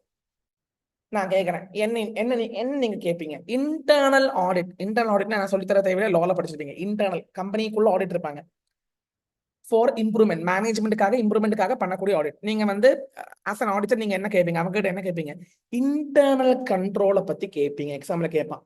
Internal control கரெக்டா இருக்குதா, கரெக்டா வேலை நடக்குதா, அதை கேட்பீங்க. Employees கிட்ட நீங்க என்ன கேட்பீங்க? எம்ப்ளாயிஸ் கிட்ட சார் என்ன எம்ப்ளாயிஸ் கிட்ட நீங்க டிஸ்கஸ் பண்ணுவீங்க? இந்த ஃபினான்ஸ் டிபார்ட்மெண்ட்ல இருக்கிற எம்ப்ளாயிஸ் எழுதி போடுங்க. ஃபினான்ஸ் டிபார்ட்மெண்ட்ல இருக்கிற எம்ப்ளாயிஸ் கிட்ட எப்படி இந்த காம்ப்ளெக்ஸ் டிரான்சாக்ஷன், அன்யூஷுவல் நான் ரொட்டீன் டிரான்சாக்ஷன், அன்யூஷுவல்னா ரொட்டீன் கிடையாது. இப்போ சேல்ஸ் வந்து ரொட்டீன், நான் ரொட்டீனா ரிலேட்டட் பார்ட்டி டிரான்சாக்ஷன் எப்போ நடக்குது வச்சுக்கோங்க, அது நான் ரொட்டீன். நான் ரொட்டீன் டிரான்சாக்ஷன் யாரு இனிஷியேட் பண்றாங்க, யாரு ப்ரொசஸ் பண்றாங்க, யார் ரெக்கார்ட் பண்றாங்க, எப்படி எந்த மாதிரி அக்கௌண்டிங் பாலிசி நீங்க யூஸ் பண்றீங்க, காம்ப்ளெக்ஸ் டிரான்சாக்ஷன் வரும்போது நீங்க எப்படி அதை எதிர்கொள்றீங்க, how you are facing these complex issues or unusual transaction, who is initiating, processing and recording complex transaction, auditor will ask. In-house legal team கிட்ட you will ask about compliance of law and knowledge of fraud or suspectable fraud. fraud நடந்திருக்குதா,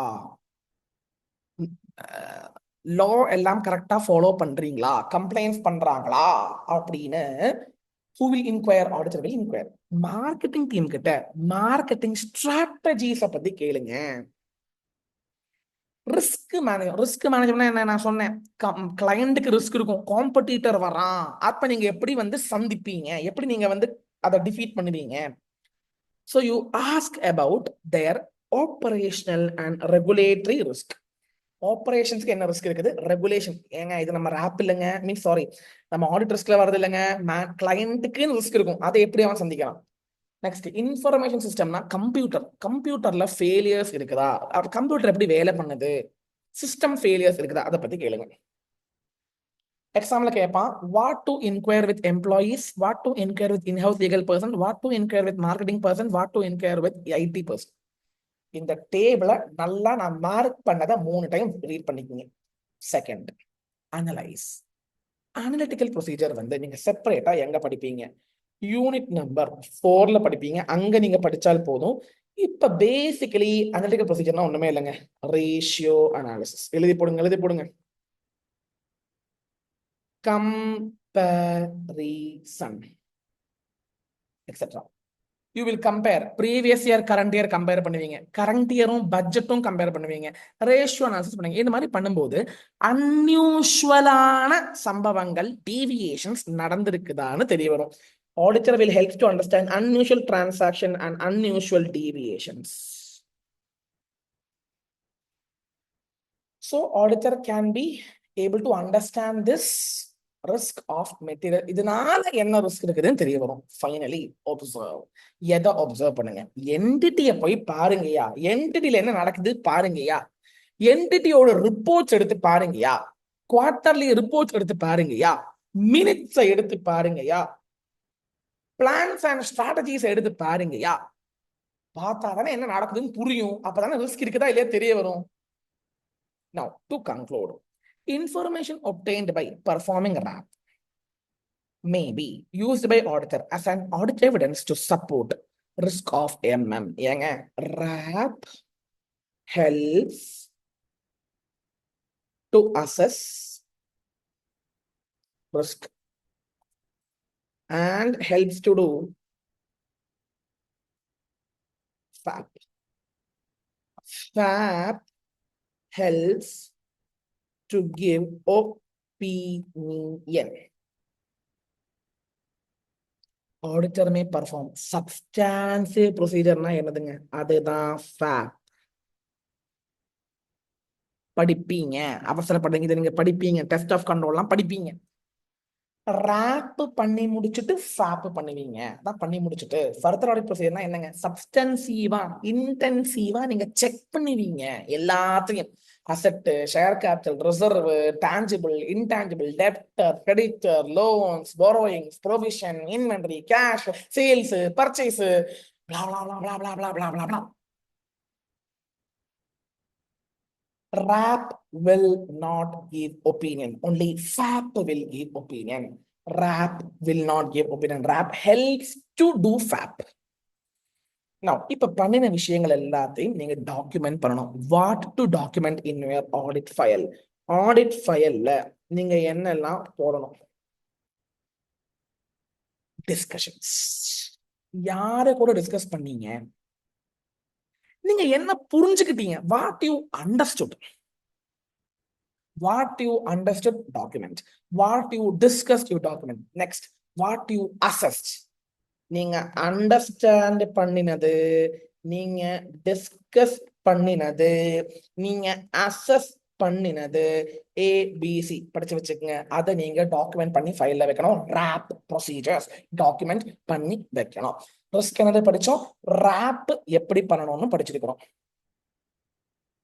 observe. எதை observe பண்ணணும்? ப்ரொமிசஸ், documents, minutes. எதை analyse பண்ணணும்? Comparisons, ratio analysis பண்ணா unusual transaction தெரிய வரும். அப்புறம் first thing என்ன படிக்கணும்? First thing you should learn inquire. Inquire with many people. With whom you should inquire? Inquire with legal team, inquire with IT team, inquire with you have a sales team, inquire with finance employees, inquire with legal team, etc. Assess பண்ணுங்க, risk document பண்ணுங்க. எதை நீங்க புரிஞ்சுக்கிட்டீங்களோ அதை document பண்ணுங்க. Discussions பண்ணுங்க, document பண்ணுங்க. Thank you guys. We will meet you in next session regarding how to understand the client. இப்ப என்ன படிச்சோம்? ரிஸ்க் என்னது படிச்சோம், ராப் எப்படி பண்ணணும் படிச்சோம். மூணாவது கிளையண்ட் நீங்க எப்படி புரிஞ்சுக்கணும். How to understand entity, environment and internal control. Internal control பத்தி தனியே செக்மெண்ட் 4 இருக்குது. ஏங்க ஒரு ஃப்ளோல சொல்லி கொடுத்துட்டு இருக்கிறேன். ரிஸ்க் என்னது, ராப் என்னது, என்டிட்டி என்விரான்மெண்ட் யாரு, இன்டர்னல் கண்ட்ரோல் யாரு, இத ஃபர்ஸ்ட் இத படிங்க. Coming on to next session. என்ன படிச்சுட்டு இருந்தோம்? ரிஸ்க்னா என்னது, ROMம்னா என்னது, எஃப்எஸ்ல தப்புகள் வரத்துக்கு உண்டான வாய்ப்புகள். இன்ஹெரண்ட் ரிஸ்க் ஆகலாம், கண்ட்ரோல் ரிஸ்க் ஆகலாம். எனக்கு தப்பு கண்டுபிடிக்க முடியல, அதெல்லாம் டிடெக்ஷன் ரிஸ்க். இதெல்லாம் சேர்ந்ததுதான் ஆடிட் ரிஸ்க். அப்புறம் இந்த ரிஸ்கை நம்ம எப்படி வந்து ஐடென்டிஃபை பண்ணணும், ஐடென்டிஃபை மட்டும் இல்ல அசஸும் பண்ணணும். எப்படி? Risk assessment procedure. அந்த ரிஸ்க் அசஸ்மெண்ட் ப்ரொசீஜர் பண்ணும்போது ஒப்சர்வ் பண்ணுங்க, அனலைஸ் பண்ணுங்க, இன்கொயர் பண்ணுங்க. நீங்க என்ன பண்றீங்கன்னா, ஆஸ் பர் எஸ்ஏ 315 எப்படி நீங்க என்டிட்டிய அந்த அந்த கிளையண்ட்டை நீங்க எப்படி அனலைஸ் பண்ணுவீங்க சொல்லுங்கம்மா. அந்த கிளையண்ட், அந்த மேனேஜ்மெண்ட், அந்த என்டிட்டி இருக்கிற என்விரான்மெண்ட் நீங்க எப்படி எல்லாம் நீங்க புரிஞ்சுப்பீங்க. அந்த என்டிட்டி யாரு, அந்த என்டிட்டியோட பிசினஸ் ஸ்ட்ரக்சர் என்னது, என்ன இண்டஸ்ட்ரியில அந்த அந்த அந்த பிசினஸ் இருக்குது, ரெகுலேட்டர் யாரு. இப்ப லிஸ்டட் கம்பெனியா இருந்தா செபி இருப்பாங்க, பேங்கிங் கம்பெனியா இருந்தா ஆர்பிஐ இருப்பாங்க. அப்புறம் வெண்டர்ஸ், மெயினான சப்ளையர்ஸ் யாரு, மெயினான கஸ்டமர்ஸ் யாரு, அவங்களுடைய பினான்சியல் பெர்ஃபார்மன்ஸ் என்னது, அவங்க என்ன அக்கௌண்டிங் பாலிசிஸ் ஃபாலோ பண்றாங்க. இதெல்லாம் கிளையண்ட்டை பத்தி முழுசா அவனுடைய ஜாதகத்தையே நீ புரிஞ்சுக்கணும். யாரு? ஆடிட்டர். இப்படி இப்ப எக்ஸாம் கொஸ்டின் கேட்பாங்க, how as an auditor should understand the entity and its environment சொன்னா கீழே கொடுத்திருக்கிற பாயிண்ட்ஸை நீங்க அதே படிக்க தேவையில்லை. ஆனா புரிஞ்சு வச்சுக்கிட்டு you can write their own words, no problem. First என்ன சொல்றாங்கன்னா, அந்த இண்டஸ்ட்ரியை புரிஞ்சுக்குங்க, எக்ஸ்டர்னல் ஃபேக்டர்ஸை புரிஞ்சுக்குங்க. அந்த இண்டஸ்ட்ரி ஒர்க் பண்ற பொலிட்டிக்கல் கண்டிஷன் என்னது, and any industry, அது டெக்ஸ்டைல் இண்டஸ்ட்ரியா, ஒரு மில்க் இண்டஸ்ட்ரியா, ஒரு பேங்கிங் இண்டஸ்ட்ரியா, ஒரு இன்சூரன்ஸ் இண்டஸ்ட்ரியா புரிஞ்சுக்குங்க. அந்த காம்படிட்டிவ் என்விரான்மெண்ட் புரிஞ்சுக்குங்க, சப்ளையர்ஸ் புரிஞ்சுக்குங்க, கஸ்டமர் ரிலேஷன்ஷிப் புரிஞ்சுக்குங்க, டெக்னாலஜிக்கல் டெவலப்மெண்ட் புரிஞ்சுக்குங்க, அந்த என்டிட்டியில் இருக்கிற நேச்சர் ஆஃப் பிசினஸ் புரிஞ்சுக்குங்க, risk associated with that business. அந்த பிசினஸுக்கு ரிஸ்க் இருக்கும், அதனால என்னுடைய ரிஸ்க், எனக்கும் ரிஸ்க் வரலாம். யாருக்கு? எதுல? எனக்கு மீன்ஸ் எஃப்எஸ்ல ரிஸ்க் வரலாம். எஃப்எஸ்ல தப்புகள் வரதுக்கு உண்டான வாய்ப்புகள் இருக்கு, based on the nature of the business. என்ன ரெகுலேட்டரி ஃபேக்டர்ஸ், ரெகுலேட்டரினா ஆர்பிஐ கைட்லைன்ஸ் ஃபாலோ பண்றாங்களா, செபி கைட்லைன்ஸ் ஃபாலோ பண்றாங்களா, அவங்களுடைய applicable financial reporting framework, legal political environment also you should understand. You should understand the government policies which are directly affecting the entity. இது வந்து அப்படியே moral science மாதிரிங்க, ஒரு என்ன சொல்றது ஸ்ட்ராட்டஜிக் மேனேஜ்மெண்ட் சப்ஜெக்ட் மாதிரி. நீங்க எப்படி என்டிட்டியை புரிஞ்சுப்பீங்க, இண்டஸ்ட்ரி ஃபேக்டர்ஸை புரிஞ்சுக்குங்க. செகண்ட் என்ன கேட்டீங்கன்னா ரொம்ப முக்கியம், நேச்சர் ஆஃப் த என்டிட்டி. என்டிட்டியை புரிஞ்சுக்குங்க, என்டிட்டியுடைய ஆபரேஷன்ஸ், அவங்க என்ன பண்றாங்க, அவங்க எப்படி, அவங்களுடைய ப்ராசஸ் எப்படி, அவங்க சேல்ஸ் சைக்கிள் எப்படி, பர்ச்சேஸ் சைக்கிள் எப்படி, யாரு ஓனர், யாரு அதுக்கு ப்ரொமோட்டர், யாரு, என்னென்ன இன்வெஸ்ட்மெண்ட்ஸ் அவங்க பண்ணிட்டு இருக்கிறாங்க, அவங்க டெப்ட் ஓரியன்டட் என்டிட்டியா, ஈக்விட்டி ஓரியன்டட் என்டிட்டியா, ஹவு இட் இஸ் ஃபினான்ஸ்டு, அந்த என்டிட்டி எந்த மாதிரி சூழ்நிலையில ஃபினான்ஸ், எந்த மாதிரி கேபிட்டல் வச்சுக்கிட்டு இருக்கிறாங்க, டெப்டா இல்ல என்ன சொல்றது கேபிட்டலா, ஈக்விட்டியா புரிஞ்சுக்குங்க. Understanding entity enables the auditor to understand whether the entity has a complex structure. நமக்கு ஏன் என்டிட்டியை புரிஞ்சுக்கணும்னு சொன்னீங்கன்னா, அந்த என்டிட்டியை புரிஞ்சுக்கிட்டாதான் அந்த என்டிட்டி காம்ப்ளெக்ஸா இல்லையா, காம்ப்ளெக்ஸா இருந்தா ரிஸ்க் வரதுக்கு உண்டான வாய்ப்புகள் இருக்குது. ரிஸ்க் வரும்போது நான் கொஞ்சம் பத்திரமா ஜாக்கிரதையா இருந்துக்கணும், ஆடிட்டருக்கு ரிஸ்க் வரலாம். Matters to be considered basically by understanding the business. இந்த 4 பாயிண்ட் அப்படியே பைஹார்ட் பண்ணி வச்சுக்கோங்க. நீங்க பைஹார்ட்லாம் பண்ண தேவையில்லை, நீங்க அப்படியே ஓன் வேர்ட்ஸ்ல எழுதிக்கலாம். அவங்களுடைய அக்கௌண்டிங் பாலிசி, அவங்களுடைய ஃபினான்சிங் நான் ஃபினான்சிங் ஆக்டிவிட்டி, இன்வெஸ்ட்மெண்ட் பிளான்ஸ் எப்படி இருக்குது, ஆபரேஷன்ஸ் எப்படி இருக்குது, யாரு கண்டக்ட் பண்றாங்க, எந்தெல்லாம் லொகேஷன்ல அவங்க இருக்கிறாங்க. ஏங்க இப்போ சொல்றேன், இந்த விஷயத்தை பைஹார்ட் பண்ண தேவையில்லை. நீங்க எப்படி ஒரு ஆளை புரிஞ்சுப்பீங்க அதெல்லாம் கேட்கறாங்க. அந்த அளவு ஃபுல் ஜாதகத்தை நீங்க புரிஞ்சுங்க.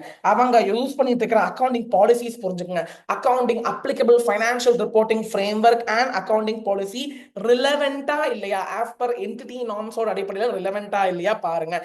கன்சிஸ்டன்சியா ஃபாலோ பண்றாங்களா இல்லையா பாத்துக்குங்க. அது மட்டும் இல்லாமல் என்டிட்டியுடைய ரிஸ்க், என்டிட்டிக்கு ரிஸ்க் இருக்கும். ஏங்க நான் எப்போ சொல்றேன், என்டிடிக்கு காம்படிட்டர்ஸ் வரனா என்டிடிக்கு ரிஸ்க், அந்த ரிஸ்க் கிடையாது என்னோட ஆடிட் ரிஸ்க். ஆனா அந்த ரிஸ்க் இருக்குதான்னு பார்த்து வச்சுக்கோங்க. அவங்க என்ன மாதிரி ஸ்ட்ராட்டஜிஸ் யூஸ் பண்றாங்க, என்ன மாதிரி என்டிடியோட ஆப்ஜெக்ட் என்னது யூஸ் பண்ணுங்க. ஹவு தே ஆர் ரெஸ்பாண்டிங், அவங்களுக்கு வரக்கூடிய காம்படிட்டர்ஸ் அவங்க எப்படி டேக்கிள் பண்றாங்க, how they R responding to all these risk, how they are achieving their objects, how they are achieving their strategies. Sir நீங்க என்ன சொல்ல வரீங்க சார், என்னெல்லாமோ சொல்லிட்டு இருக்கீங்க. ஏங்க ஓன் வேர்ட்ஸ்ல எழுதிக்கங்க, ஒண்ணுமே இல்லைங்க. நீங்க என்டிட்டியை எப்படி புரிஞ்சுப்பீங்க, என்டிட்டியுடைய கம்ப்ளீட் ஆஸ்பெக்ட்ஸ் நீங்க புரிஞ்சுக்கணும். அதாவது என்டிட்டி யாரு, external factors, political factors, accounting policy, nature of business, how they are responding towards their risk, what is the என்ன சொல்றது அந்த பிசினஸ் என்விரான்மெண்ட் சேஞ்ச் ஆகும்போது அவங்களுக்கு என்ன ரிஸ்க் வருது, அவங்க ஆப்ஜெக்டிவ்ஸ் எப்படி மாறுது. All this things you have to understand. இந்த 3 பாயிண்ட் கொஞ்சம் படிச்சு வச்சுங்க. அதாவது this is called entities risk management. ஏங்க இது ஆடிட் ரிஸ்க் கிடையாது, என்டிட்டிக்கு ரிஸ்க் இருக்கும். காம்படிட்டர்ஸ் வராங்க, ரிஸ்க் இருக்கும். டெக்னாலஜி மாறுது, ரிஸ்க் இருக்கும். புதிய ப்ராடக்ட் அவங்க ரிலீஸ் பண்றாங்க, ரிஸ்க் இருக்கும். ஸோ என்ன மாதிரி ரிஸ்க் சார், எக்ஸாம்பிள் சொல்லுங்க சார். இந்த டெக்ஸ்ட் புக்ல கொடுத்துருக்காங்க, அதை படிச்சு வச்சுக்கோங்க. What are the risks associated with the entity, how the entity is tackling அப்படின்னு கேட்பாங்க. எப்படி அந்த என்டிட்டி டேக்கிள் பண்றாங்க கேட்பாங்க. இண்டஸ்ட்ரியல டெவலப்மெண்ட் வரும்போது நான் கேட்கிறேன், இண்டஸ்ட்ரியில பெரிய லெவல்ல மாற்றங்கள் வரும்போது என்ன வேணும், அந்த சேஞ்சுக்கு நீங்க அடாப்ட் ஆகணும். You have to be adaptable. அந்த சேஞ்சுக்கு அடாப்ட் ஆகிற மாதிரி உங்களுக்கு அந்த எக்ஸ்பர்டைஸ் இருக்கணும், எக்ஸ்பர்ட் மூளை இருக்கணும். யாருக்கு, எனக்கு இல்ல, நான் ஆடிட்டர் விஷயம் சொல்லலைங்க. நான் என்ன சொல்றேன், மேனேஜ்மெண்ட்டை சொல்றேன். பண்றாங்களா, அப்ப அங்க அவங்களுக்கு ரிஸ்க் இருக்கும். அந்த ரிஸ்க் அவங்க எப்படி டேக்கிள் பண்றாங்க. இப்போ நான் ஒண்ணுமே இல்லைங்க, டெக்னாலஜி மாறுது, நான் கேட்கிறேன் பேங்கிங் செக்டர்ல டெக்னாலஜி மாறுது. அப்போ நல்லா விஷயம் தெரிஞ்சவங்களை தானே அந்த அக்கௌண்ட்ஸ்ல வைக்கணும். விஷயம் தெரியாதவங்களை போயிட்டு அக்கௌண்ட்ஸ்ல வச்சா அவன் தப்பா பண்ணுவான். அதனால எனக்கும் ரிஸ்க் இருக்குது. அதனால தான் நீங்க என்டிட்டியோட ரிஸ்க் புரிஞ்சுக்கிட்டா தான் ஆடிட்டருக்கு வரக்கூடிய ரிஸ்க் புரிஞ்சுக்க முடியும். ஆடிட்டர் ரிஸ்க்னா என்னதுங்க, எஃப்எஸ்ல தப்புகள் இருக்க போகுது. என்னத்தினால, வேரியஸ் ரீசன்ஸ் இருக்குது. இன்ஹெரண்ட் ரிஸ்க், கண்ட்ரோல் ரிஸ்க்லாம் அதோட ரீசன். புதிய ப்ராடக்ட் ரிலீஸ் பண்றாங்க, அதுக்கும் ரிஸ்க் இருக்குது. ஏன்னா புதிய ப்ராடக்ட் ரிலீஸ் பண்ணும்போது நிறைய அட்வர்டைஸ்மெண்ட் காஸ்ட் செலவு பண்ணுவாங்க. அது மட்டும் இல்லாமல் கஸ்டமர்ஸ் சம்டைம்ஸ் வரமாட்டாங்க. அதனால அவங்களுக்கு என்டிடிக்கு ரிஸ்க் இருக்குது. பிசினஸ் எக்ஸ்பேண்ட் பண்ணும்போது, பிசினஸ் எக்ஸ்பேண்ட் பண்றாங்க, அவங்க பிசினஸ் டைவர்சிஃபை பண்றாங்க, அவங்க ப்ராப்பரா எஸ்டிமேஷன், அவங்க வந்து எப்படி பண்ணுவாங்க, ப்ராப்பரா எவ்வளவு கஸ்டமர்ஸ் வருவாங்க எல்லாம் பார்த்து எஸ்டிமேஷன் பேசிஸ் தான் பண்ணுவாங்க. அவங்களுடைய எஸ்டிமேஷன், அவங்க மேனேஜ்மெண்ட் எஸ்டிமேஷன் தப்பினா, அவங்களுடைய ஜட்ஜ்மெண்ட் பேடா போச்சுன்னா So there will be a risk. இந்த 3 risk படிச்சு வச்சுக்கங்க. You have to also understand the financial performance. Financial performance சொன்னா இந்த 4 விஷயங்க. அவங்களுடைய financial activity, budget எப்படி ஃபாலோ பண்றாங்க, credit rating எவ்வளோ இருக்குது, ரேஷியோ எப்படி இருக்குது, ஆபரேஷன் ஆக்டிவிட்டி எப்படி இருக்குது, எல்லாமே பார்த்து financial aspect, risk aspects, then external factors, political factors, nature of the operations, இது எல்லாமே நீங்க புரிஞ்சுக்கிட்டா தான் you will be gaining knowledge of clients business, because it is very very important. Without having client knowledge, கிளையண்ட்டை பத்தி ஒண்ணுமே தெரியலைன்னா உங்களால ப்ராப்பரா ஆடிட் பண்ண முடியுமா? ஆன்சர், ப்ராப்பரா ஆடிட் பண்ண முடியாது. அதனால understanding entity and it's environment, entity இருக்கிற என்வைரன்மெண்டும், அது மட்டும் இல்லாமல் இன்டர்னல் கண்ட்ரோல், நான் சொல்லி கொடுத்த 3 விஷயம் புரிஞ்சுக்கணும். ஒன்னு வந்து என்டிடி, ஒன்னு வந்து என்விரோன்மெண்ட், ஒன்னு வந்து இன்டர்னல் கண்ட்ரோல். இது 3ம் புரிஞ்சுக்கிறது வந்து இது கேட்பாங்க எக்ஸாம்ல. It is a continuous process. It should be carried out throughout the audit. ஒரு தடவை மட்டும் பண்ணா பத்தாது, கண்டினியூஸா பண்ணிக்கிட்டே இருக்கணும். ஏன்னா entities, the strategies are changing, the environment is changing. அதனால என்டிட்டியை நீங்க புரிஞ்சுக்கிறது ஒரு டைம் மட்டும் பண்ண வேண்டிய விஷயம் கிடையாது. throughout, every time you should do it, and always exercise professional judgment while making the audit plans. So நான் மார்க் பண்ற விஷயத்தை நல்லா 4 டைம்ஸ் பார்த்து வச்சுக்கங்க. சார் ஃபர்ஸ்ட் ரிஸ்க் என்னது படிச்சோம், நெக்ஸ்ட் ராப் எப்படி பண்ணணும் படிச்சோம், தேர்ட் நீ ராப் பண்ணும்போது என்டிட்டியை நல்லா புரிஞ்சுக்க. என்டிட்டி யாரு, என்டிட்டியோட ஆபரேஷன்ஸ் என்னது, என்டிட்டியை வந்து என்டிட்டியோட இன்டர்னல் கண்ட்ரோலை பத்தியும் புரிஞ்சுக்கங்க. அடுத்த செக்மெண்ட் நான் அதை பத்தி தான் சொல்ல போறேன். இன்டர்னல் கண்ட்ரோல்னா என்ன? ஒண்ணும் இல்லடா, நான் கேட்கிறேன், காசு வாங்குற கல்லா இருக்குல்ல, காசு டப்பா, that is the Trevor, cash Trevor. அவங்க ப்ராப்பரா அன்னன்னைக்கு காசை எண்ணி க்ளோஸ் பண்ணி லாக் பண்ணி செக்யூரிட்டி கையில கொடுத்தாங்கன்னா control is strong. Yes or no? ஆமா. ஒவ்வொரு கம்பெனிஸுக்கும் ஒவ்வொரு என்டிட்டிஸுக்கும் they will be having policies, அதை ஃபாலோ பண்ணணும். இப்போ அடுத்த எக்ஸாம்பிள், கண்ட்ரோலுக்கு அடுத்த எக்ஸாம்பிள் என்ன சொல்லலாம், இந்த இன்வென்ட்ரி வச்சிட்டு இருக்கிற ஸ்டோர் ஹவுஸ்ல, அந்த வேர் ஹவுஸ்ல there will be cameras. That is an internal control. Attendance ப்ராப்பரா பஞ்ச் பண்ணணும் டைம்ல பஞ்ச் பண்ணலன்னா பஞ்ச் பண்ண முடியாது. That's an internal control. ஏன் இந்த மாதிரி இன்டர்னல் கண்ட்ரோல் வைக்கிறாங்க? Internal control is something which is designed by the implemented by the management or the company in order to achieve the object. அப்படி பண்ணும்போது அவங்களுடைய ரிஸ்க் கம்மி பண்ண முடியும். பிசினஸ் ரிஸ்க் அவங்களுக்கு, யாருக்கு? மேனேஜ்மெண்ட்டுக்கு ரிஸ்க். நான் சொல்றேன், கண்ட்ரோல் ஸ்ட்ராங்கா இருந்தா என்னுடைய கண்ட்ரோல் ரிஸ்க்கும் கம்மியாகும். ஸோ கண்ட்ரோல் ஸ்ட்ராங்கா இருக்கணும். கண்ட்ரோல் ஸ்ட்ராங்கா இருந்தா தான் எஃப்எஸ் ரிலேபிளா இருக்கும், என்டிட்டியோட ஆபரேஷன்ஸ் எஃபெக்டிவா இருக்கும், நமக்கு லாஸ் அண்ட் ரெகுலேஷன்ஸ் ஃபாலோ பண்ண முடியும், and we can safeguard the asset. What is the purpose of internal control? ஏங்க இன்டர்னல் கண்ட்ரோல் ஏன் வைக்கிறாங்க? ரிலேபிலிட்டி இருக்கும், ஆபரேஷன்ஸ் கரெக்டா நடக்கும், லா அண்ட் ரெகுலேஷன்ஸ் ஃபாலோ பண்ண முடியும், அது மட்டும் இல்லாமல் அசெட்டை சேஃப்கார்ட் பண்ண முடியும். ஏங்க ஒரு இன்வென்டரி வேர் ஹவுஸ்ல நம்ம சிசிடிவி இருக்குது, யாரும் வந்து திருடிட்டு போக மாட்டாங்கல்ல. It will be safe and secure. So what is the purpose of internal control? Reliability. Study now itself. Reliability, effectiveness. You will be following the laws and regulations and safeguarding the asset. Now, so you should understand internal control. Why? இதெல்லாம் கொஸ்டினா கேட்பாங்க. Why to understand internal control? ஏன் internal control நீங்க understand பண்ண வேண்டும்? 1 second guys. நீங்க internal கண்ட்ரோலை புரிஞ்சுக்கணும். Internal control புரிஞ்சுக்கிட்டா தான் மிஸ்டேக்ஸ் வருமா வராதா, பொட்டன்ஷியல் வரக்கூடிய மிஸ்டேக் புரிஞ்சுக்க முடியும். Risk assessment, risk of material misstatements, factors புரிஞ்சுக்க முடியும். அதோட பேசிஸ்ல தான் எனக்கு ரேப் பண்ண முடியும், அதோட பேசிஸ்ல தான் சாப் பண்ண முடியும். எங்க ரேப் பண்ணணும்னா இன்டர்னல் கண்ட்ரோல் புரிஞ்சுக்குங்க. அது புரிஞ்சுக்கிட்டா தான் உங்களுக்கு நெக்ஸ்ட் ப்ரொசீஜரான சாப் பண்ண முடியும். இது கேட்பாங்க, why you should understand internal control. RAP பண்றதுக்கு, ரிஸ்க் ஆஃப் மெட்டீரியல் மிஸ்டேட்மெண்ட்ஸ் புரிஞ்சுக்கிறதுக்கு, மிஸ்டேக்ஸ் புரிஞ்சுக்கிறதுக்கு, அதோட பேசிஸ்ல you will design further audit. further audit procedure, detail checking தானே further audit procedure சொல்லி கொடுத்துருக்கேன்ல. அதை நீங்க டிசைன் அத நேச்சர், அதோட நேச்சர், டைமிங், எக்ஸ்டென்ட். நேச்சர்னா என்ன பண்ணணும், எப்ப பண்ணணும், எவ்வளவு பண்ணணும். சிம்பிள்டா. கண்ட்ரோல் ஸ்ட்ராங்கா இருக்குது, ரிஸ்கே இல்ல. அப்ப நீங்க நிறைய செக் பண்ணுவீங்களா? மாட்டீங்க, கொஞ்சமா தான் செக் பண்ணுவீங்க. So what is further audit procedure means? Detailed checking. அதான் FAP basically. சரிங்களா? ஸோ இன்டர்னல் கண்ட்ரோல்னா என்னது? It's something which is design by the management. அது இருந்தா ரிலேபிலிட்டி கூடும், எஃபெக்டிவ்னஸ் நீங்க ரிப்பீட் பண்ணிக்கிட்டே இருக்கணும், ரிவைஸ் பண்ணிட்டே இருந்தா தலையில் நிற்கும். அது மட்டும் இல்லாமல் லாஸ் அண்ட் ரெகுலேஷன்ஸ் ஃபாலோ பண்ண முடியும், அசெட் சேஃப்கார்ட் பண்ண முடியும். நெக்ஸ்ட் ரொம்ப முக்கியமான விஷயம் வந்து கேட்டீங்கன்னா, ஏன் இன்டர்னல் கண்ட்ரோல் புரிஞ்சுக்கணும்? ஒன்னு வந்து மிஸ்டேக்ஸ் புரிஞ்சுக்க முடியும், ROMM புரிஞ்சுக்க முடியும். அது மட்டும் இல்லாமல் you will be able to understand nature, timing, extent of further audit procedures. Internal control ஓட limitations என்ன சார்? There are 5 limitations. 3.30 பேஜ் நம்பர்ல ரொம்ப டீடைலா கொடுத்துருக்காங்க. ஆமா, டீடைல்னா இது மாதிரி தான் கொடுத்துருக்காங்க, அவ்வளவு டீடைலா இல்ல, இதுதான் கொடுத்துருக்காங்க. நீங்க இந்த சொன்ன 5 பாயிண்ட் அப்படியே படிச்சுக்கோங்க, சரிங்களா? அப்படியே மீன்ஸ் இப்போ சொல்றீங்க பை ஹார்ட் பண்ண தேவையில்லை, புரிஞ்சுக்கிட்டு கொஞ்சம் ஓன் வேர்ட்ஸா எழுத பாருங்க. ஃபர்ஸ்ட் ஒன் என்னன்னா, உங்களுக்கு ரீசனபிள் அஷூரன்ஸ் தான் ப்ரொவைட் பண்ண முடியும். அதாவது there are some inherent risk, உங்களுக்கே நல்லா தெரியும், inherent limitations இருக்கிறதுனால தப்புகள் கண்டிப்பா இருக்கும். என்ன கண்ட்ரோல் வச்சாலும் கம்ப்ளீட்டா 100% அப்சல்யூட் அஷூரன்ஸ் கொடுக்கவே முடியாது நம்மளால. எப்பொழுதுமே அதுல வந்து நமக்கு கொஞ்சம் மிஸ்டேக்ஸ் இருக்கும், இயல்பாகவே மிஸ்டேக்ஸ் இருக்கும். ஸோ அதனால எப்படி எஃபெக்டிவா இருந்தாலும், no matter how effective it is, it can provide only with reasonable assurance. Reasonable assurance என்னது ஆல்ரெடி சொல்லியிருக்கிறேன் with respect to unit number 1.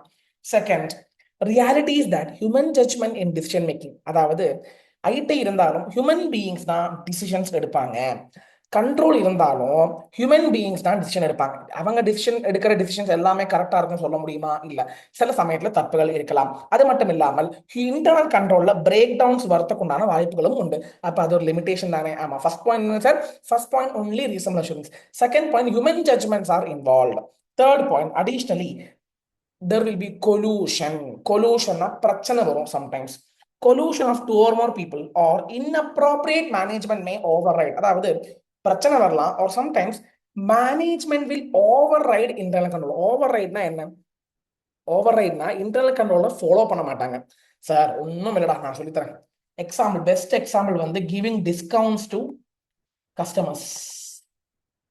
கஸ்டமருக்கு 10% வேற டிஸ்கவுண்ட் கொடுக்கலாம், ஆனா திடீர்னு 15% கொடுத்துட்டாங்க. ஸோ அந்த கண்ட்ரோல் லிமிடேஷனை ஃபாலோ பண்ணல. Yes or no? அதே மாதிரி ஒரு எக்ஸாம்பிள் சொல்லலாம். For example, management may enter into side agreements with customers that they will alter the terms and conditions. Already ஒரு சேல்ஸ் கான்ட்ராக்ட் இருக்கும், ஆனா மேனேஜ்மெண்ட் என்ன பண்ணுவாங்க? they will amend it and alter it. அதனால revenue recognition as per AS 9 தானேங்க, revenue recognition, அது பாதிப்பு வரதுக்கு உண்டான வாய்ப்புகள் உண்டு. அது இப்படி சொல்ல வராங்க. பிகாஸ் எப்பொழுதுமே இன்டர்னல் கண்ட்ரோல் ஃபாலோ பண்ண மாட்டாங்க, சில சமயம் இன்டர்னல் கண்ட்ரோல் ஓவர் ரைட் பண்ணிடுவாங்க. ஓவர் ரைட் பண்ணும்போது இந்த revenue recognition, especially with respect to sales contract, revenue recognition பாதிப்படைகிறதுக்கு வாய்ப்பு உண்டு. First one only reasonable assurance. Second one, breakdowns வரதுக்கு வாய்ப்பு உண்டு, human decisions are involve. Third, terms and conditions may be altered, leading to inappropriate revenue recognition. Next step, same. Further, in designing and implementation control, management may make judgments on nature and extent of control it chooses to implement. எல்லாமே management தான் பண்றாங்க. எப்பொழுதுமே management is taking complete in charge of maintaining internal control. அப்ப அதனால அதுலயும் தப்புகள் வரத்துக்கு உண்டான வாய்ப்புகள் உண்டு, பிரேக் டவுன்ஸ் வரத்துக்கு வாய்ப்புகள் உண்டு, ஜட்ஜ்மெண்ட்ஸ் ராங் ஆகிறதுக்கு வாய்ப்பு உண்டு. லாஸ்ட் ஒன் என்ன சொல்றாங்கன்னா, இப்போ ஸ்மால் என்டிட்டியா இருந்துச்சுன்னா நோ ஃபார்மல் இன்டர்னல் கண்ட்ரோல் இருக்காது. ஆனா லார்ஜ் என்டிட்டியா இருந்தா ஒரு ஃபார்மலான இன்டர்னல் கண்ட்ரோல் இருக்கும். இப்ப பெரிய ஒரு என்டிட்டியா இருந்தா ஒரு ஸ்ட்ரக்சர் இருக்கும், அதுக்குள்ள என்ன சொல்லுவாங்க, கேஷ் எண்ணத்துக்கு ஒருத்தங்க இருப்பாங்க, கேஷ் டெபாசிட் பண்ண ஒருத்தங்க இருப்பாங்க, செக்ரிகேஷன் ஆஃப் டியூட்டிஸ் இருக்கும், ஒருத்தங்க ஒரு வேலையை பண்ணுவாங்க, கரெக்டா அந்த வேலையை சொல்லி கொடுத்துருவாங்க. அந்த ஆபரேஷன் டிபார்ட்மெண்ட் அது மட்டும் பண்ணுவாங்க, பர்ச்சேஸ் டிபார்ட்மெண்ட் பர்ச்சேஸ் மட்டும் பண்ணுவாங்க, சேல்ஸ் டிபார்ட்மெண்ட் சேல்ஸ் மட்டும் பண்ணுவாங்க. ஆனா ஸ்மால் என்டிட்டியா இருக்கும்போது ஒருத்தனே எல்லாமே பண்ணிடுவான். ஸோ அந்த இன்டர்னல் கண்ட்ரோல் அப்படி எஃபெக்டிவா இருக்காது. Owned manager may be able to exercise more effective oversight than in larger entity. That is, smaller entities often have fewer employees, due to which segregation of duties is not practicable. However, in a small owner-managed entity, the owner manager may be able to exercise more effective oversight. Oversight na control சொல்ல, எல்லாமே அவனே பாப்பான், அவனே கண்காணிப்பான் சொல்றாங்க. This oversight may compensate for compensate for generally more limited opportunities for segregation of duties. அதாவது ஒருத்தனே எல்லா வேலையும் பண்ணிட்டு இருக்கிறான். அப்ப அங்க segregation of duties-க்கு உண்டான சான்ஸ் இருக்கு, ஆனா பண்ண மாட்டேங்கிறான். ஏன்னா ஸ்மால் என்டிட்டி தானே, அதனால நிறைய டியூட்டி ஒருத்தனே பண்ணிக்கிட்டு இருக்கிறான். அதனால என்ன ஆகுது, அவன் டியூட்டியை செக்ரிகேட் பண்றது இல்ல. அப்ப என்ன ஆகுது, தப்புகள் வரதுக்கு உண்டான வாய்ப்புகள் இருக்குது. ஒரு ஃபார்முலான இன்டர்னல் கண்ட்ரோல் சிஸ்டம் அங்க இல்ல. சோ இதனால பிரச்சனைகள் வரலாம் in controls. So these are the 5 limitations. ஒன்னு ரீசனபிள் அஷூரன்ஸ் தான் கொடுக்க முடியும். 2 human judgements are involve. Third வந்து management may inappropriate management தப்பான மேனேஜ்மெண்ட் வந்து கண்ட்ரோல் ஓவர்ரைட் பண்ணுவாங்க. fourth one வந்து management is taking decisions. fifth one is smaller entity இருந்தா there is a more oversight இருக்கும், நிறைய கண்காணிச்சுட்டே இருப்பாங்க அவங்க. அதனால அங்க செக்ரேஷன் ஆஃப் டியூட்டிஸ் வரலாம், ஆனா செக்ரேஷன் ஆஃப் டியூட்டிஸ் அவங்க பண்றது இல்ல. அதனால இன்டர்னல் கண்ட்ரோல் ஸ்ட்ராங்கா இருக்கிறது இல்ல, ஃபார்மலா இருக்கிறது இல்ல. சொல்லுங்க நெக்ஸ்ட் என்ன பண்ண போறோம். நம்ம இன்டர்னல் கண்ட்ரோல்னா என்னது, இன்டர்னல் கண்ட்ரோல் எதுக்கு வைக்கிறாங்க, ரிலேபிலிட்டி கூடும், எஃபெக்டிவ்னஸ் இன் ஆபரேஷன்ஸ் கூடும், அசெட்டை சேஃப்கார்ட் பண்ண முடியும். நீங்க ஏன் இன்டர்னல் கண்ட்ரோலை புரிஞ்சுக்கணும். ஒன்னு வந்து மிஸ்டேக்ஸ் புரிஞ்சுக்க முடியும், ரேப் பண்ண முடியும், அதனால ஃபேப்பும் பண்ண முடியும். நெக்ஸ்ட் என்னது என்ன கேட்டீங்கன்னா லிமிடேஷன்ஸ் ஆஃப் இன்டர்னல் கண்ட்ரோல். அதுவும் படிச்சு வச்சுக்கோங்க, நான் சொன்ன மாதிரி இது நீங்க படிச்சுக்கோங்க, ரொம்ப முக்கியங்க. இது எக்ஸாம்ல கேட்பான், MCQ எல்லாம் கேட்பான். ஏங்க 5 கம்போனன்ட்ஸ் இன்டர்னல் கண்ட்ரோல் சொன்னாலே 5 விஷயங்கள் அடங்கி இருக்குது. ஒண்ணு வந்து கண்ட்ரோல் என்வைரான்மெண்ட். ஃபர்ஸ்ட் ஒரு என்வைரான்மெண்ட் வேணும். ஏங்க ஒரு என்டிட்டின்னு சொல்லும் போது அவனுக்கு HR இருக்கும், பர்ச்சேஸ் டிபார்ட்மெண்ட் இருக்கும், சேல்ஸ் டிபார்ட்மெண்ட் இருக்கும், ஒரு ஸ்ட்ரக்சர் இருக்கும், அவனுக்குன்னு ஒரு பாலிசி இருக்கும், அவனுக்குன்னு ஒரு ஃபங்க்ஷன்ஸ் இருக்கும், அவனுக்கு ஒரு கம்யூனிகேஷன் ப்ராசஸ் இருக்கும், அவனுக்குன்னு ஒரு எத்திக்ஸ் இருக்கும். இதெல்லாம் தான் கண்ட்ரோல் என்விரான்மெண்ட். அந்த என்விரான்மெண்ட் தான் கண்ட்ரோல் சொல்றாங்க. சரிங்களா? நெக்ஸ்ட் என்னது பாத்தீங்கன்னா listen properly. See wait one second wait entity's risk assessment. Entity அவங்களுடைய ரிஸ்கை எப்படி அசஸ் பண்றாங்க, என்டிட்டியோட ரிஸ்க் நான் சொல்லி கொடுத்தேன். காம்படிஷன் வரும்போது என்ன பண்றாங்க, டெக்னாலஜி மாற்றம் வரும்போது என்ன பண்றாங்க, புதிய ப்ராடக்ட் வரும்போது என்ன பண்றாங்க, அது அவங்க ரிஸ்க் எப்படி ஹேண்டில் பண்றாங்க. நெக்ஸ்ட் ரொம்ப முக்கியம், இன்ஃபர்மேஷன் சிஸ்டம் அண்ட் கம்யூனிகேஷன் எப்படி போகுது பாருங்க. இதுவும் இன்டர்னல் கண்ட்ரோல்ல வரக்கூடிய விஷயம் தான். கண்ட்ரோல் ஆக்டிவிட்டி, ஏன்னா கண்ட்ரோல் என்விரான்மெண்ட்னா மொத்தத்துல என்னது, கண்ட்ரோல் ஆக்டிவிட்டினா என்னது. ஃபார் எக்ஸாம்பிள் ஒரு செக்யூரிட்டி வைக்கிறது கண்ட்ரோல் ஆக்டிவிட்டி, சிசிடிவி வைக்கிறது கண்ட்ரோல் ஆக்டிவிட்டி. சாரி, ஒரு என்ன சொல்றது, ஸ்டாக் ரெஜிஸ்டர் மெயின்டைன் பண்றது கண்ட்ரோல் ஆக்டிவிட்டி. காசை எண்ணி கரெக்டா டினாமினேஷன் எழுதி போட்டு பேங்க்ல கொண்டு டெபாசிட் பண்றாங்க, அது control activity. Segregation of duties ஒருத்தன் இது பண்ணு, ஒருத்தன் அது பண்ணு, ஒருத்தன் இது பண்ணு சொல்லி நீங்க ஸ்ட்ரக்சரை ப்ராப்பரா ஃப்ரேம் பண்ணி கொடுக்குறீங்க, அது கண்ட்ரோல் ஆக்டிவிட்டி. இதெல்லாம் பண்ணாலும் பத்தாதுங்க, மானிட்டர் பண்ணணும், கரெக்டா வேலை ஒழுங்கா நடக்குதா அதை மானிட்டர் பண்ணணும். ஸோ இவ்வளவு விஷயங்கள் அடங்கி இருக்கிறது தான் இன்டர்னல் கண்ட்ரோல். ஈஸியா ஒரு விஷயம் சொல்லி தரேன்.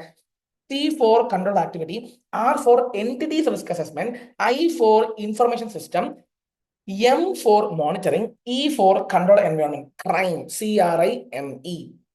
Control activity, control environment, monitoring, information system and entities risk assessment. முதல்ல கண்ட்ரோல் என்விரான்மெண்ட் இவ்வளவு விஷயங்கள் படிச்சு வச்சுங்க. கண்ட்ரோல் என்விரான்மெண்ட்னா மொத்தத்துல அவங்களுடைய ஃபங்க்ஷன்ஸ் என்னது, அவங்களுடைய attitude, awareness, actions of TCWG. யாருங்க TCWG? Those charged with governance. TCWGனா அவங்க தான் ஸ்ட்ராட்டஜிஸ் எல்லாமே எடுப்பாங்க, ப்ரொமோட்டர்ஸ், டைரக்டர்ஸ், அவங்க தான் மெயின் டிசிஷன்ஸ் எல்லாம் எடுப்பாங்க. அவங்களுடைய இன்டெகிரிட்டி, அவங்களுடைய எத்திக்கல் வேல்யூ, அவங்களுடைய காம்பிட்டன்ஸ், எப்படி காம்பிட்டண்டா இருக்கிறாங்க, அவங்க ஜாப் பர்ஃபெக்டா பண்றாங்களா, அவங்க ப்ராப்பரான skills, how they are translating their request skills and knowledge, skills வச்சுட்டு இருக்கிறாங்களா. அது மட்டும் இல்லாமல் management style, operating style of the management. Participation by TCWG includes their attributes of TCWG such as their independence from management. Management வேற, TCWG வேற. அவங்க எப்படி participate பண்றாங்க, இண்டிபெண்டா இருக்கிறாங்களா, இன்வால்வ் பண்றாங்களா, எக்ஸ்பீரியன்ஸ் இருக்குதா. மேனேஜ்மெண்டோடைய accounting policy, development in accounting estimate, management philosophy. ஒரு மேனேஜ்மெண்ட் ஒரு மாதிரி இருக்கும். ஒரு மேனேஜ்மெண்ட் வேற மாதிரி, ஒரு கம்பெனில வேற மாதிரி பர்ஃபார்ம் பண்ணுவாங்க, ஒரு கம்பெனில வேற மாதிரி ஸ்டைல் கொண்டு போவாங்க. ஸ்ட்ரக்சர், ஆர்கனைசேஷன் ஸ்ட்ரக்சர், ஃபார்மல் ஸ்ட்ரக்சரா, இன்ஃபார்மல் ஸ்ட்ரக்சரா, கரெக்டா பிளான் பண்ணி எக்ஸிக்யூட் பண்ணி கண்ட்ரோல் பண்ணி ரிவ்யூ பண்றாங்க, இதெல்லாம் நீங்க ஓனா எழுதணுங்க. அவங்களுடைய size and nature of its activities, the framework within which entities activities are involved, and finally human resource எப்படி பண்றாங்க. human resource activities சொன்னாலே recruitment, orientation, training, evaluation, counseling, promotion எல்லாம் பண்றாங்களா, human resource policies எப்படி இருக்குது, கரெக்டா வேலை பண்ணுதா, அதெல்லாம் control environment. கண்ட்ரோல் என்விரான்மெண்ட்ல என்னென்ன வரும், அதாவது ஹியூமன் ரிசோர்ஸ் பத்தி சொல்லுங்க, ஆர்கனைசேஷன் ஸ்ட்ரக்சர் எப்படி இருக்கு பாருங்க, அவங்க எப்படி ரிசோர்ஸ் யூட்டிலைஸ் பண்றாங்க, காம்பிடன்ஸ் இருக்குதா, எக்ஸ்பர்டைஸ் இருக்குதா, எக்ஸ்பீரியன்ஸ் இருக்குதா, மேனேஜ்மெண்ட் பிலோசபி என்னது, organisation structure nature and size எப்படி இருக்குது, இதெல்லாம் நீங்க வந்து ஒன் டைம் படிச்சு போட்டு ஓன் வேர்ட்ஸா எழுதுங்க. அவங்களுடைய ஆட்டிடியூட், ஆட்ரிபியூட்ஸ், அவேர்னஸ், டிசிடபிள்யூஜி ரொம்ப ஸ்ட்ரிக்டா இருக்கிறாங்களா இல்ல ரொம்ப வந்து ஃப்ரீயா இருக்கிறாங்களா, நிறைய லீவு கொடுக்குறாங்களா, இதெல்லாம் வந்து அந்த கண்ட்ரோல் என்வயோன்மெண்ட் சொன்னாலே இந்த கம்பெனியுடைய பாலிசி, அதை தான் சொல்றாங்க. ஏங்க நல்லா ஒண்ணுமே இல்லைங்க, படிக்கிறதுக்கு 2 டைம் ரீட் பண்ணி ஓன் வேர்ட்ஸ்ல சொல்ல பாருங்க. நான் இப்பவும் சொல்றேன், உங்களால முடியும். முடியாதுன்னு உட்காந்துருக்காதீங்க, நான் இப்பவும் சொல்லிட்டேன். நெக்ஸ்ட் வந்து என்டிட்டி அவங்களுடைய ரிஸ்க் எப்படி அசஸ் பண்றாங்க. என்டிட்டிக்கு ரிஸ்க் இருக்கும் எப்படி சார், இப்ப காம்படிட்டர்ஸ் வராங்க, நியூ டெக்னாலஜி வருது, ஒரு ப்ராடக்ட் டெவலப்மெண்ட் நடக்குது, இந்த மாதிரி எல்லாம் பண்ணும்போது என்டிட்டி அவங்க ரிஸ்க் எப்படி வந்து அசஸ் பண்ணி எப்படி அவங்க மேனேஜ் பண்றாங்க, அவங்க எப்படி ஐடென்டிஃபை பண்றாங்க, அவங்க எப்படி அதை அசஸ் பண்றாங்க, அவங்க எப்படி அதை அட்ரஸ் பண்றாங்க. இந்த 3 பாயிண்ட் படிச்சு வச்சுங்க. எப்படி அவங்க ஐடென்டிஃபை பண்றாங்க பாருங்க, எப்படி அவங்க அசஸ் பண்றாங்க பாருங்க, எப்படி அவங்க அட்ரஸ் பண்றாங்க பாருங்க. ஐஏஏ, ஏஏஐ அப்படின்னா சொல்லலாம். Identifying it, assessing it and addressing that issue. Addressing means solving that issue. எப்படி அவங்க சால்வ் பண்றாங்க. நெக்ஸ்ட் இன்ஃபர்மேஷன் சிஸ்டம்னா எழுதுங்க. கம்ப்யூட்டருங்க, நமக்கு நல்லாவே தெரியும், எல்லாமே இப்போ software driven. Even financial reporting எல்லாமே ஐடியில் தான் போயிட்டு இருக்குது. அப்ப நீங்க என்ன புரிஞ்சுக்கணும்னா, நீங்க என்ன புரிஞ்சுக்கணும்னா நான் எப்படி சார் ரிமெம்பர் பண்ணிக்கிறது, ஒரு 5 டைம் ரீட் பண்ணுங்கம்மா ப்ளீஸ், நான் சொல்றத நீங்க கேளுங்கம்மா எல்லாரும். நீங்க எல்லாரும் முடியாத சொல்லிட்டு இருந்தீங்கன்னா அப்புறம் ஆடிட்டிங்கே முடியாதுங்க. நீங்க இதுல இருந்து இந்த ஐடி சிஸ்டத்துல இருந்து நீங்க என்ன படிக்கணும்னா, யாரு இனிஷியேட் பண்றாங்க, யாரு ரெக்கார்ட் பண்றாங்க, யாரு ப்ரொசஸ் பண்றாங்க, எப்படி வவுச்சரில் இருந்து லெட்ஜருக்கும் ஜேர்னலுக்கும் போகுது, அத ஃபர்ஸ்ட் புரிஞ்சுக்கங்க.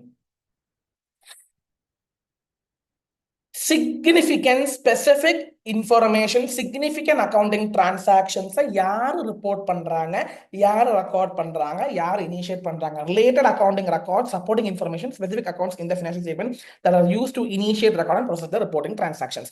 அது மட்டும் இல்லாமல் wait how they are capturing. இப்போ நீங்க ஜோஹோ புக்ஸ் எல்லாம் நீங்க தெரிஞ்சுக்கிறீங்கன்னா உங்களுக்கு புரியும். ஒரு இன்வாய்ஸ் அதுவே ரெடி பண்ணிடும். நம்ம வந்து டேட்டா கொடுத்துட்டோம்னா இன்வாய்ஸ் ரெடி பண்ணி அதுவே ஜேர்னலுக்கு போஸ்ட் பண்ணி ஜேர்னலுக்கு ஜேர்னல் பண்ணி போட்டு அதுல இருந்து லெஜருக்கு போயிடும். ஸோ இது எப்படி கேப்சர் பண்ணுது நீங்க புரிஞ்சுக்கணும். ஏன்னா இன்ஃபர்மேஷன் சிஸ்டம் வரும்போது பிசினஸ் ரொம்ப ஈஸியா ரன் ஆயிடும். ஆனா ஆடிட்டருக்கு ரொம்ப கஷ்டம். ஆடிட்டருக்கு தெரிஞ்சுக்கணும் இல்ல, யார் யார் எப்ப என்ன நடக்குதுன்னு ஆடிட்டர் நல்லா கவனமா புரிஞ்சுக்கணும். அந்த காம்ப்ளெக்ஸான விஷயத்தை ஆட்டோமேஷனை புரிஞ்சுக்கணும்னு சொல்றாங்க. and how they are preparing entities FS. FS எப்படி ப்ரிப்பேர் பண்றாங்க, எப்படி டிரான்சாக்ஷன்ஸை இனிஷியேட் பண்றாங்க, ரெக்கார்ட் பண்றாங்க, கேப்சர் பண்றாங்க, அதை ஜேர்னலுக்கு லெட்ஜருக்கும் ஜேர்னலுக்கும் டிரான்ஸ்ஃபர் பண்றாங்க, அதை யாரு கேப்சர் பண்றாங்க, அதோடைய சப்போர்ட்டிங் ரெக்கார்ட்ஸ் எப்படி இனிஷியேட் ஆகுது, இந்த 4 பாயிண்ட்ஸ் நல்லா படிச்சுக்கங்க நீங்க. நெக்ஸ்ட் கண்ட்ரோல் ஆக்டிவிட்டி ரொம்ப சிம்பிள் தான். First one control environment, management philosophy, awareness, attitude, TCWG எப்படி இன்வால்வ் ஆகுறாங்களா, பார்ட்டிசிபேட்டிவா இருக்கிறாங்களா, அப்புறம் வந்து இதெல்லாம் தான் மெயினா ஹெச்ஆர் பாலிசி எழுது, இதெல்லாம் வந்து கண்ட்ரோல் என்வயோன்மெண்ட். நெக்ஸ்ட் என்டிட்டி ரிஸ்க அவங்க எப்படி ஐடென்டிஃபை பண்றாங்க, அசஸ் பண்றாங்க, அட்ரஸ் பண்றாங்க. தேர்ட் வந்து இன்ஃபர்மேஷன் சிஸ்டம் ரிலேட்டடான விஷயங்கள், ரெக்கார்டிங், இனிஷியேட்டிங், ப்ராசஸிங் எல்லாம் யாரு பண்றாங்க. Next control activity. கண்ட்ரோல் ஆக்டிவிட்டின்னு ஒண்ணுமே இல்லைங்க, பட்ஜெட் பண்றாங்களா, பர்ஃபார்மன்ஸை ரிவ்யூ பண்றாங்களா, அரித்தமெட்டிக்கல் அக்யூரசியை செக் பண்றீங்களா, பிசிக்கல் செக்யூரிட்டி கண்ட்ரோல் வச்சிருக்கீங்களா, செக்ரிகேஷன் ஆஃப் டியூட்டிஸ் பண்றீங்களா, ஒரு பீப்புளுக்கு ரெஸ்பான்சிபிலிட்டி அசைன் பண்ணி கொடுத்துருக்கீங்களா, எனி 4 பாயிண்ட்ஸ் படிச்சுங்க. கண்ட்ரோல் ஆக்டிவிட்டி நீங்க என்னென்ன ஆக்டிவிட்டி, சிசிடிவி இருக்குதா, எம்ப்ளாயிஸ் ப்ராப்பரா பஞ்ச் பண்றாங்களா, அட்டெண்டன்ஸ், செக்ரிகேஷன் ஆஃப் டியூட்டிஸ் இருக்குதா, நீங்க physical verification of the assets பண்றீங்களா, கேஷ் ப்ராப்பரா பக்காவா க்ளோஸ் பண்ணி வைக்கிறீங்களா, அரித்தமெட்டிக்கல் அக்யூரசியை வந்து பக்காவா பண்ணிட்டு இருக்கிறாங்களா, அப்புறம் வந்து பெர்ஃபார்மன்ஸ் ரிவ்யூ பண்ணிட்டு இருக்கிறாங்களா, இந்த மாதிரி விஷயங்கள் இருந்தால்தான் இந்த control activities should be present in the control environment. அப்பதான் control will be strong. And finally இதோட முடியலைங்க, அவங்க பண்ற வேலையை மேனேஜ்மெண்ட் வில் மானிட்டர். எப்படி மானிட்டர் பண்ணுவாங்க? Two types. Monitoring is nothing but you are assessing. இதுதான் மானிட்டரிங்கோட definition. You are assessing the control and on timely basis you are taking remedial action. தப்பு வரும்போது கரெக்டான மெஷர்ஸ் எடுக்கிறாங்களா? யாரு? நான் ஏங்க எடுக்கணும்? மேனேஜ்மெண்ட்டுங்க. மேனேஜ்மெண்ட்டுக்குள்ள தானே, கிளையண்ட் ஆஃபீஸ்க்குள்ள தானே மானிட்டரிங் இருக்கும். ரெண்டு மானிட்டரிங் இருக்குது. ஆன் கோயிங் இருக்குது, ஆஃப் கோயிங் இருக்குது. ஆன் கோயிங்னா அப்பப்ப தப்ப கண்டுபிடிச்சிடுவாங்க. ஆஃப் கோயிங்னா பர்ஃபார்மன்ஸ் முடிச்சதுக்கு அப்புறம் தப்பு கண்டுபிடிப்பாங்க.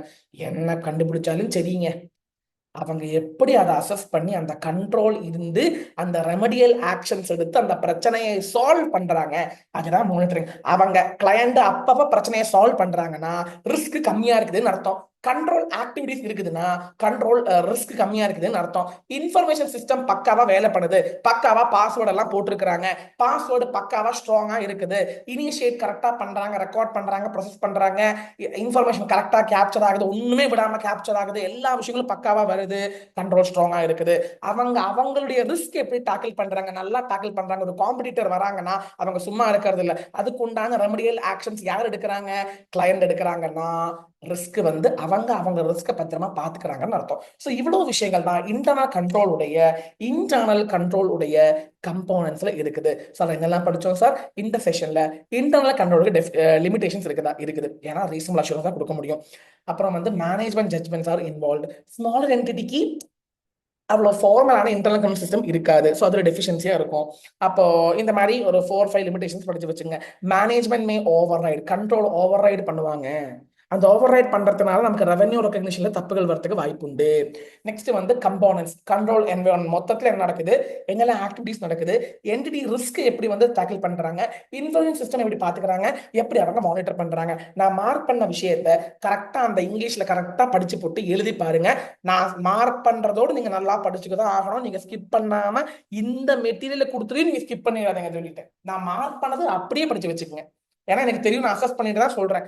இன்டர்னல் கண்ட்ரோல் இனி முடியல, கொஞ்சம் விஷயங்கள் கூட இருக்குது கைஸ். இனி இன்டர்னல் கண்ட்ரோல் நம்ம என்ன பண்ணணும், இவாலுவேட் பண்ணணும், அந்த மாதிரி கொஞ்சம் விஷயங்கள் இருக்குது. we will meet that in the next session. Internal control தான் படிச்சுக்கிட்டு இருக்கோம். நம்ம ஆல்ரெடி இன்டர்னல் கண்ட்ரோலோட கம்போனன்ட்ஸ் படிச்சுட்டோம், லிமிடேஷன்ஸ் படிச்சுட்டோம், what is the purpose of understanding internal control படிச்சிட்டோம். இப்போ வந்து எல்லா கண்ட்ரோலும் ரெலவெண்டா? அடுத்த கேள்வி. இது வந்து யாரு தீர்மானம் பண்ணுவாங்க? Auditors judgement. ஆடிட்டர் தீர்மானம் பண்ணுவாங்க whether everything is relevant. Basically all those internal control with respect to financial aspects are relevant. ஓகேங்களா? ஆனா இது வந்து there are certain factors. Text புக்ல இந்த பாயிண்ட்ஸ் இருக்குது, நீங்க அப்படியே இதுல இருந்து இனி ஒரு 5 பாயிண்ட்ஸ் படிச்சு வச்சுக்கிறது ரொம்ப ரொம்ப நல்லது. it depends upon 5 factors. That is materiality. ரொம்ப மெட்டீரியலான விஷயமா இருந்தால் அது நம்ம எடுத்துக்கணும். அந்த கண்ட்ரோல் நம்ம வந்து ரிலவெண்ட் தான். சிக்னிஃபிகன்ட் ரிஸ்க் இருக்குது, அந்த ஒரு ஆஸ்பெக்டுக்கு, அந்த ஒரு ஐட்டமுக்கு ரிஸ்க் இருக்குது சொன்னா அது ரிலேட்டட் கண்ட்ரோல் பார்த்துக்கணும். இப்போ இன்வென்ட்ரியில ரிஸ்க் அதிகமா இருக்குதுன்னா இன்வென்ட்ரி கண்ட்ரோல்ஸ் பார்க்கணும்.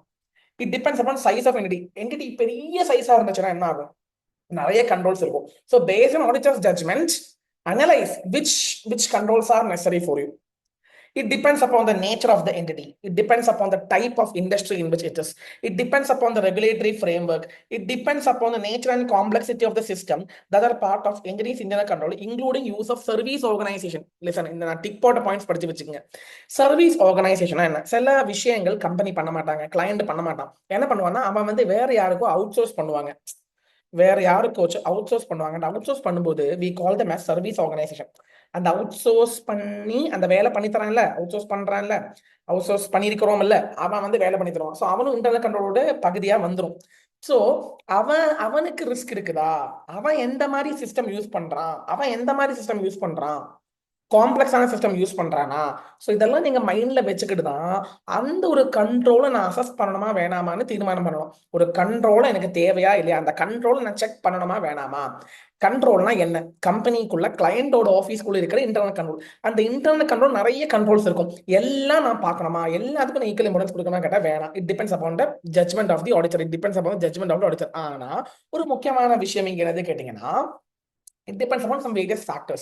It depends upon materiality, size of the entity, nature of the entity, regulated requirement and இப்போ RBI நிறைய இன்ஸ்பெக்ஷன் போட்டிருக்கிறாங்கன்னு வச்சுட்டீங்கன்னா அப்ப என்ன அர்த்தம், ஓகே, கம்பெனிக்குள்ள என்ன பிரச்சனை இருக்குன்னு அர்த்தம். ஸோ அதுல என்ன கண்ட்ரோல் இருக்குது அதை நீங்க பார்க்கணும். So it depends upon all these factors. இந்த ஃபேக்டர்ஸ் நீங்க படிச்சு வச்சுக்கிறது ரொம்ப நல்லது. நெக்ஸ்ட், இது ரொம்ப முக்கியம், ஸ்பெஷல் கேர் கொடுக்க வேண்டிய areas. As per auditor's judgment, while doing risk assessment, as part of risk assessment, auditor should at least consider the following risk. ஏன்னா இந்த ஏரியாஸ் வந்து highly risky. So, as part of risk assessment, auditor shall determine whether any risk identified in the auditor's judgment is significant. Significant ஆன ரிஸ்கா இல்லையான்னு பார்க்கணும். Significant எப்ப சொல்லுவோம்? எப்ப நம்ம ஒரு விஷயம் ரொம்ப சிக்னிஃபிகன்ட் சொல்லுவோம்? ஏங்க, ஃப்ராடு இருக்கிறதுக்கு உண்டான வாய்ப்பு, risk of fraud, potentiality of fraud, ஒரு ஃப்ராடு நடந்துக்கிறதுக்கு உண்டான வாய்ப்புகள் இருக்குது. இப்போ கேஷ் கல்லா வந்து பூட்டுறதே இல்லை, கல்லா வந்து லாக் பண்றதே இல்லை, ஃப்ராட் இருக்கிறதுக்கு வாய்ப்பு உண்டு. So you have to give more importance to that. Again, it depends upon various factors: accounting, changes in regulatory environment, significant accounting, economic activities, special activities required. விட்டுருங்க. Next, complex transaction. ஒரு transaction ரொம்ப காம்ப்ளெக்ஸா இருக்குது.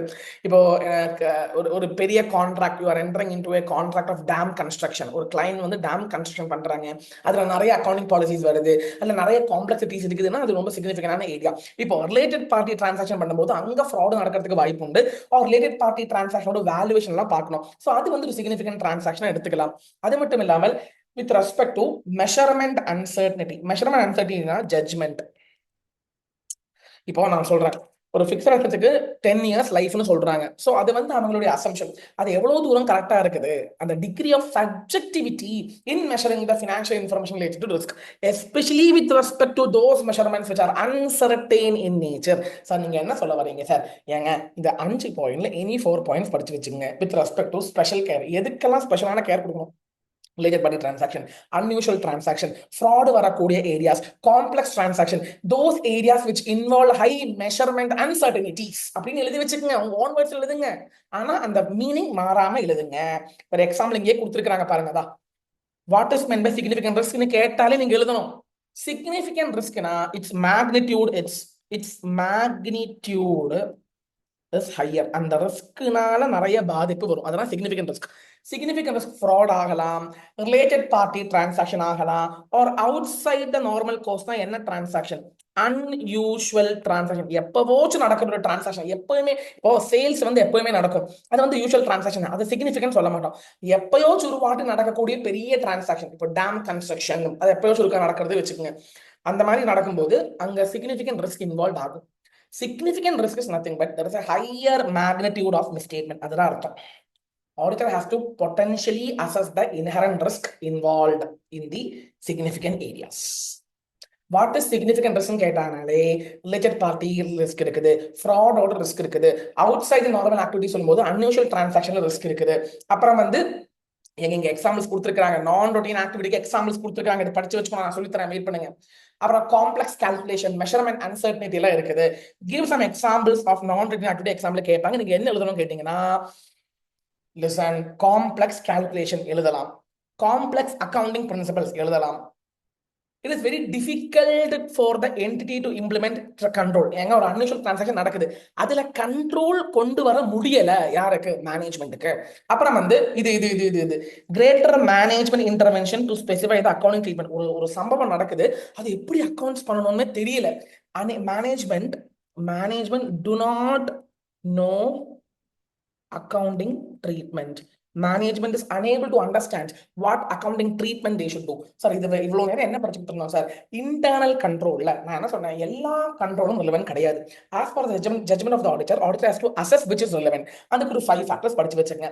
Special areas, significant ரிஸ்க்னா என்ன, ஒரு 4 point படிச்சு வச்சுங்க. அப்புறம் நான் ரொட்டீன் டிரான்சாக்ஷனா என்ன படிச்சு வச்சுங்க. What is significant risk? This risk have higher magnitude of affecting the FS, potential misstatements வரதுக்கு உண்டான வாய்ப்புகள் ரொம்ப அதிகமா இருக்கிறதுனா we call them as significant risk. இப்போ அடுத்த area, last area of internal control. Internal control முடிய போகுது, என்ன படிக்க போறோம் கேட்டீங்கன்னா, இவாலுவேஷன். நம்ம இன்டர்னல் கண்ட்ரோலை ஃபர்ஸ்ட் ஐடென்டிஃபை பண்ணிட்டோம், அசஸ் பண்ணிட்டோம், இவாலுவேட் பண்றோம். எப்படி இவாலுவேட் பண்ணுவோம் கேட்டீங்கன்னா, அதுக்கு முன்னாடி ஒரு விஷயம் சொல்லணும்.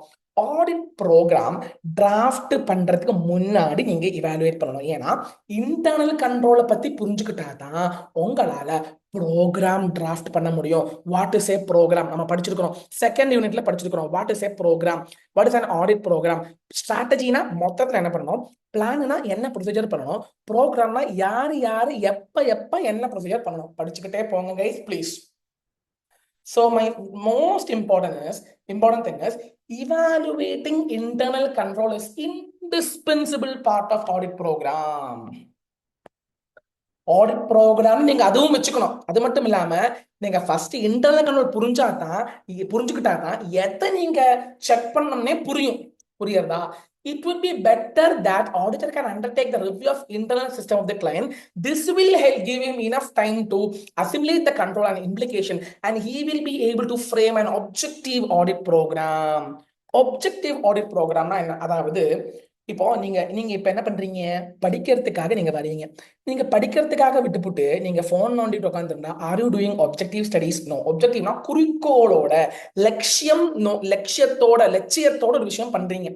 ஆடிட் ப்ரோக்ராம் லட்சிய பாதையை நோக்கி நீங்க பண்ணணும்னா நீங்க என்ன பண்ணணும்னா ஃபர்ஸ்ட் ஆஃப் ஆல் இன்டர்னல் கண்ட்ரோலை இவாலுவேட் பண்ணி புரிஞ்சு வச்சுக்கிட்டு அதோட பேசிஸ்ல, அதோட இம்ப்ளிகேஷன்ஸோட பேசிஸ்ல தான் நீங்க ஆடிட் ப்ரோக்ராம் ரெடி பண்ணணும்.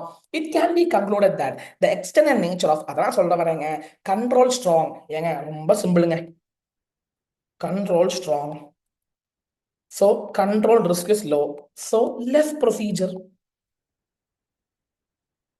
கொஞ்சம் ப்ரொசீஜர்ஸ் பண்ணா போதும் இல்லைங்க, தான் சொல்லுவேன். ஸோ எவ்வளோ ப்ரொசீஜர் பண்ணணும், எந்த மாதிரி ப்ரொசீஜர் பண்ணணும்னு நீங்க தீர்மானம் பண்ணோம்னா முதல்ல நீங்க இன்டர்னல் கண்ட்ரோல் புரிஞ்சு வச்சுக்கங்க. It can be concluded that the extent and nature of audit program is substantially influenced by the internal control in the operation. எந்த மாதிரி டெஸ்ட் பண்ணணும் எல்லாம் சொல்லிட்டு நீங்க பார்க்கணும்னா முதல்ல வந்து இவாலுவேட் பண்ணுங்க. You consider the week example in situation. இது எக்ஸாம்பிளுங்க. when control is weak, the auditor may choose an audit procedure or test that otherwise might not be required. He might extend the test. Control வீக்கா இருந்தா நிறைய பண்ணுவான், control ஸ்ட்ராங்கா இருந்தா கொஞ்சமா procedure பண்ணுவான். So எவ்வளோ ப்ரொசீஜர் பண்ணணும் தீர்மானம் பண்றது உன்னுடைய இன்டர்னல் கண்ட்ரோல் எப்படி இருக்குது அதோட பேசிஸ்ல தான் நீ பண்ணுவீங்க. ஏங்க, how internal control and audit program are interrelated. First of all நீ ஆடிட் ப்ரோக்ராம் பண்றதுக்கு முன்னாடி இன்டர்னல் கண்ட்ரோல் பத்தி நல்லா புரிஞ்சு வச்சுக்கோங்க. அப்பதான் உங்களால ஆப்ஜெக்டிவ் ஆடிட் ப்ரோக்ராம் ப்ரிப்பேர் பண்ண முடியும். அது எழுதுங்க. It's a substantive part because it is influenced by internal control. Control ஸ்ட்ராங்கா இருந்துச்சுன்னா கொஞ்சம் ப்ரொசீஜர் பண்ணா போதும். ஆனா கண்ட்ரோல் வீக்கா இருந்துச்சுன்னா நிறைய ப்ரொசீஜர் பண்ண தேவையான வரும், அடிஷனல் டெஸ்ட் தேவைப்படும். அப்ப அதனால நீங்க ப்ரோக்ராம் டிராஃப்ட் பண்ணும்போது இதை நீங்க மைண்ட்ல வச்சுக்கிட்டு பண்ணுங்க. அதுக்கு எக்ஸாம்பிளும் மறுபடியும் கொடுத்துருக்காங்க.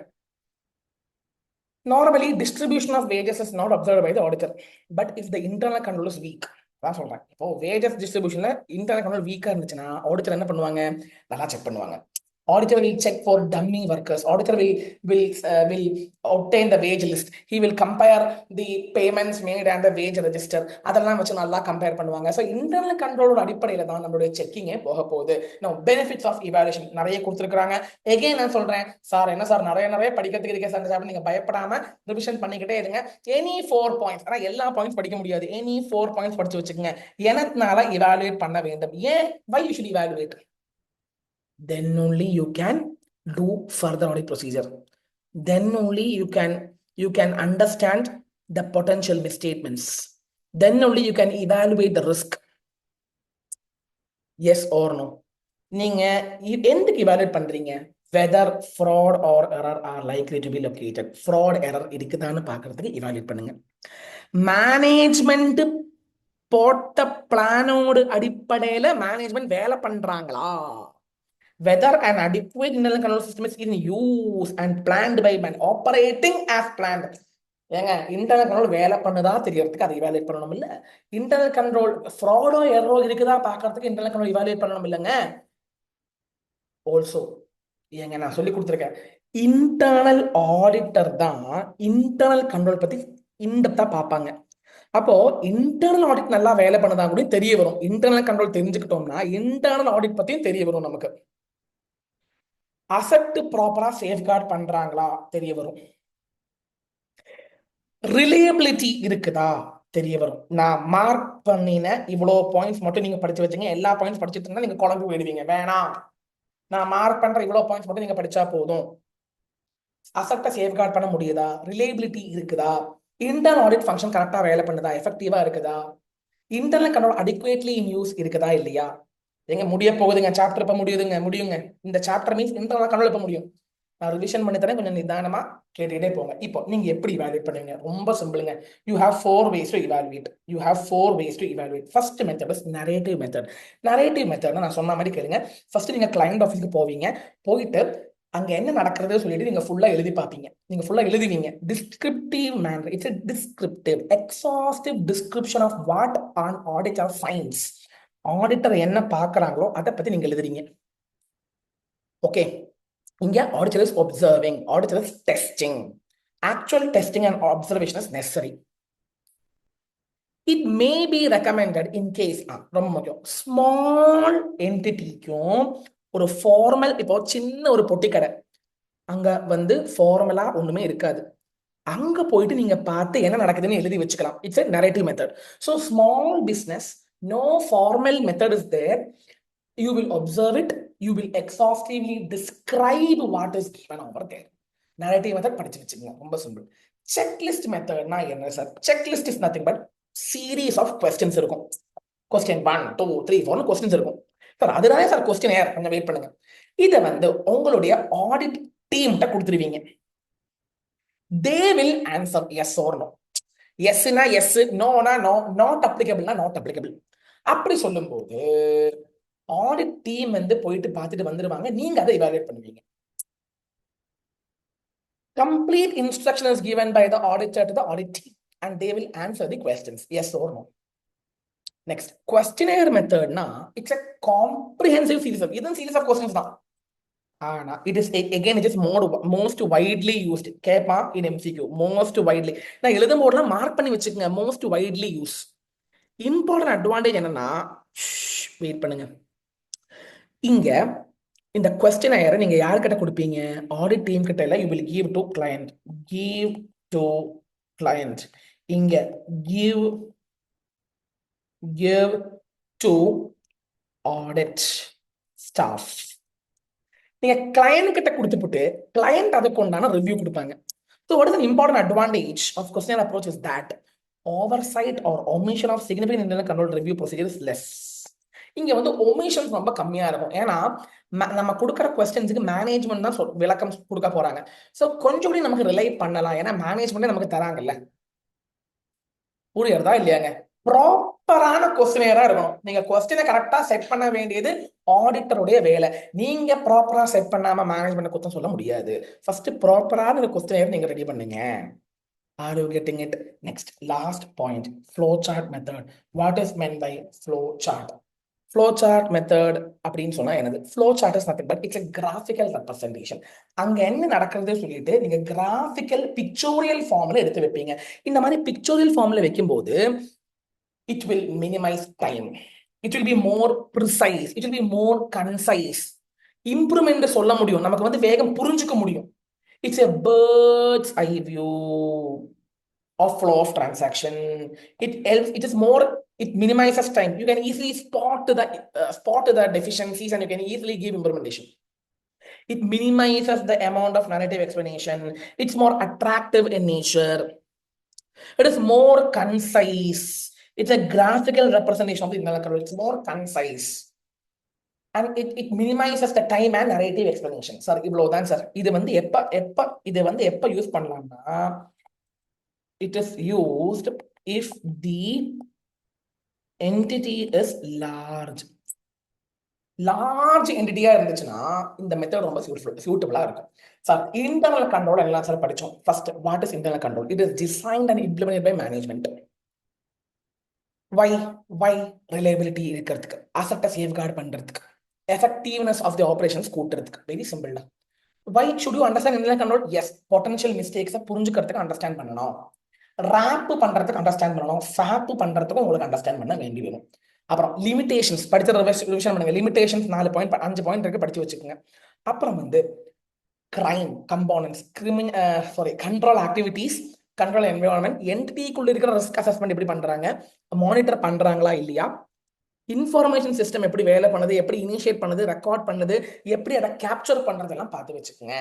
நெக்ஸ்ட், எல்லா கண்ட்ரோலும் ரிலவெண்டா இல்லைங்க. Significant controls. What is significant control? As per auditors judgement, auditor will assess it. Significant கண்ட்ரோல்ஸ்க்கு எக்ஸாம்பிள்ஸ் இருக்குது. Complex calculation, non routine activity, related party activity, there is a potential element of fraud involved. இதெல்லாம் நீங்க எழுதி பாருங்க தயவு செஞ்சு. whether evaluation is mandatory? yes. ஏன் evaluate பண்றோம்? மேல இவ்வளவு பாயிண்ட் சொன்னேன்ல, இனி 4 பாயிண்ட் படிச்சு வச்சுங்க. இன்டர்னல் ஆடிட் டீம் கரெக்டா வேலை பண்ணுதா? அடிக்வேட் சிஸ்டம் ப்ராப்பரா ஒர்க் பண்ணுதா? சேஃப்கார்டிங் அசெட் பண்ணிட்டு இருக்காங்களா? ரிலேபிளா இருக்குதா? ரெக்கார்ட் எல்லாம் புரிஞ்சுக்கிறதுக்கு நீங்க evaluate பண்ண வேண்டும். evaluate பண்ணும்போது 4 மெத்தட்ஸ் இருக்குது. 4 மெத்தட் நான் இப்ப நோட்ல கொடுத்துருக்கிற மாதிரி பாருங்க. டெக்ஸ்ட் புக்ல நான் மார்க் பண்ணி தரேன். டெக்ஸ்ட் புக்ல கொஸ்டின்ஸ் இருக்குது. நான் மார்க் பண்ண கொஞ்சம் சாந்தமா என் நோட்டை வச்சு படிச்சுக்கிட்டே போங்க. அன்னன்னைக்கு படிச்ச விஷயத்தை அன்னன்னைக்கு படிச்சு ரிவிஷன் பண்ணிக்கிட்டே இருங்க. என் நோட்டை நீங்க 10 தடவை பார்த்தாலே மைண்ட்ல நிற்கும். சோ ரிஸ்க்னா என்ன, ராப்னா என்ன, எப்படி என்டிட்டியை புரிஞ்சுக்கணும், எப்படி இன்டர்னல் கண்ட்ரோல புரிஞ்சுக்கணும் பார்த்து போட்டோம்ங்க. இப்போ நான் என்ன கேட்கிறேன்னா, நம்ம எல்லாம் பார்த்துட்டோம். ரிஸ்க் அனலைஸ் பண்ணி இன்டர்னல் கண்ட்ரோலையும் பார்த்துட்டோம். இப்ப ஆடிட்டர் என்ன பண்ணணும்? இப்பதான் ஆடிட்டர் ஹேஸ் டு ரெஸ்பாண்ட். ஏங்க, ஐடென்டிஃபை பண்ணேன், இவாலுவேஷன் பண்ணிட்டேன், அசஸ் பண்ணிட்டேன். இப்ப ஆடிட்டர் வில் ரெஸ்பாண்ட். எப்படி ரெஸ்பாண்ட் பண்ணுவாங்க?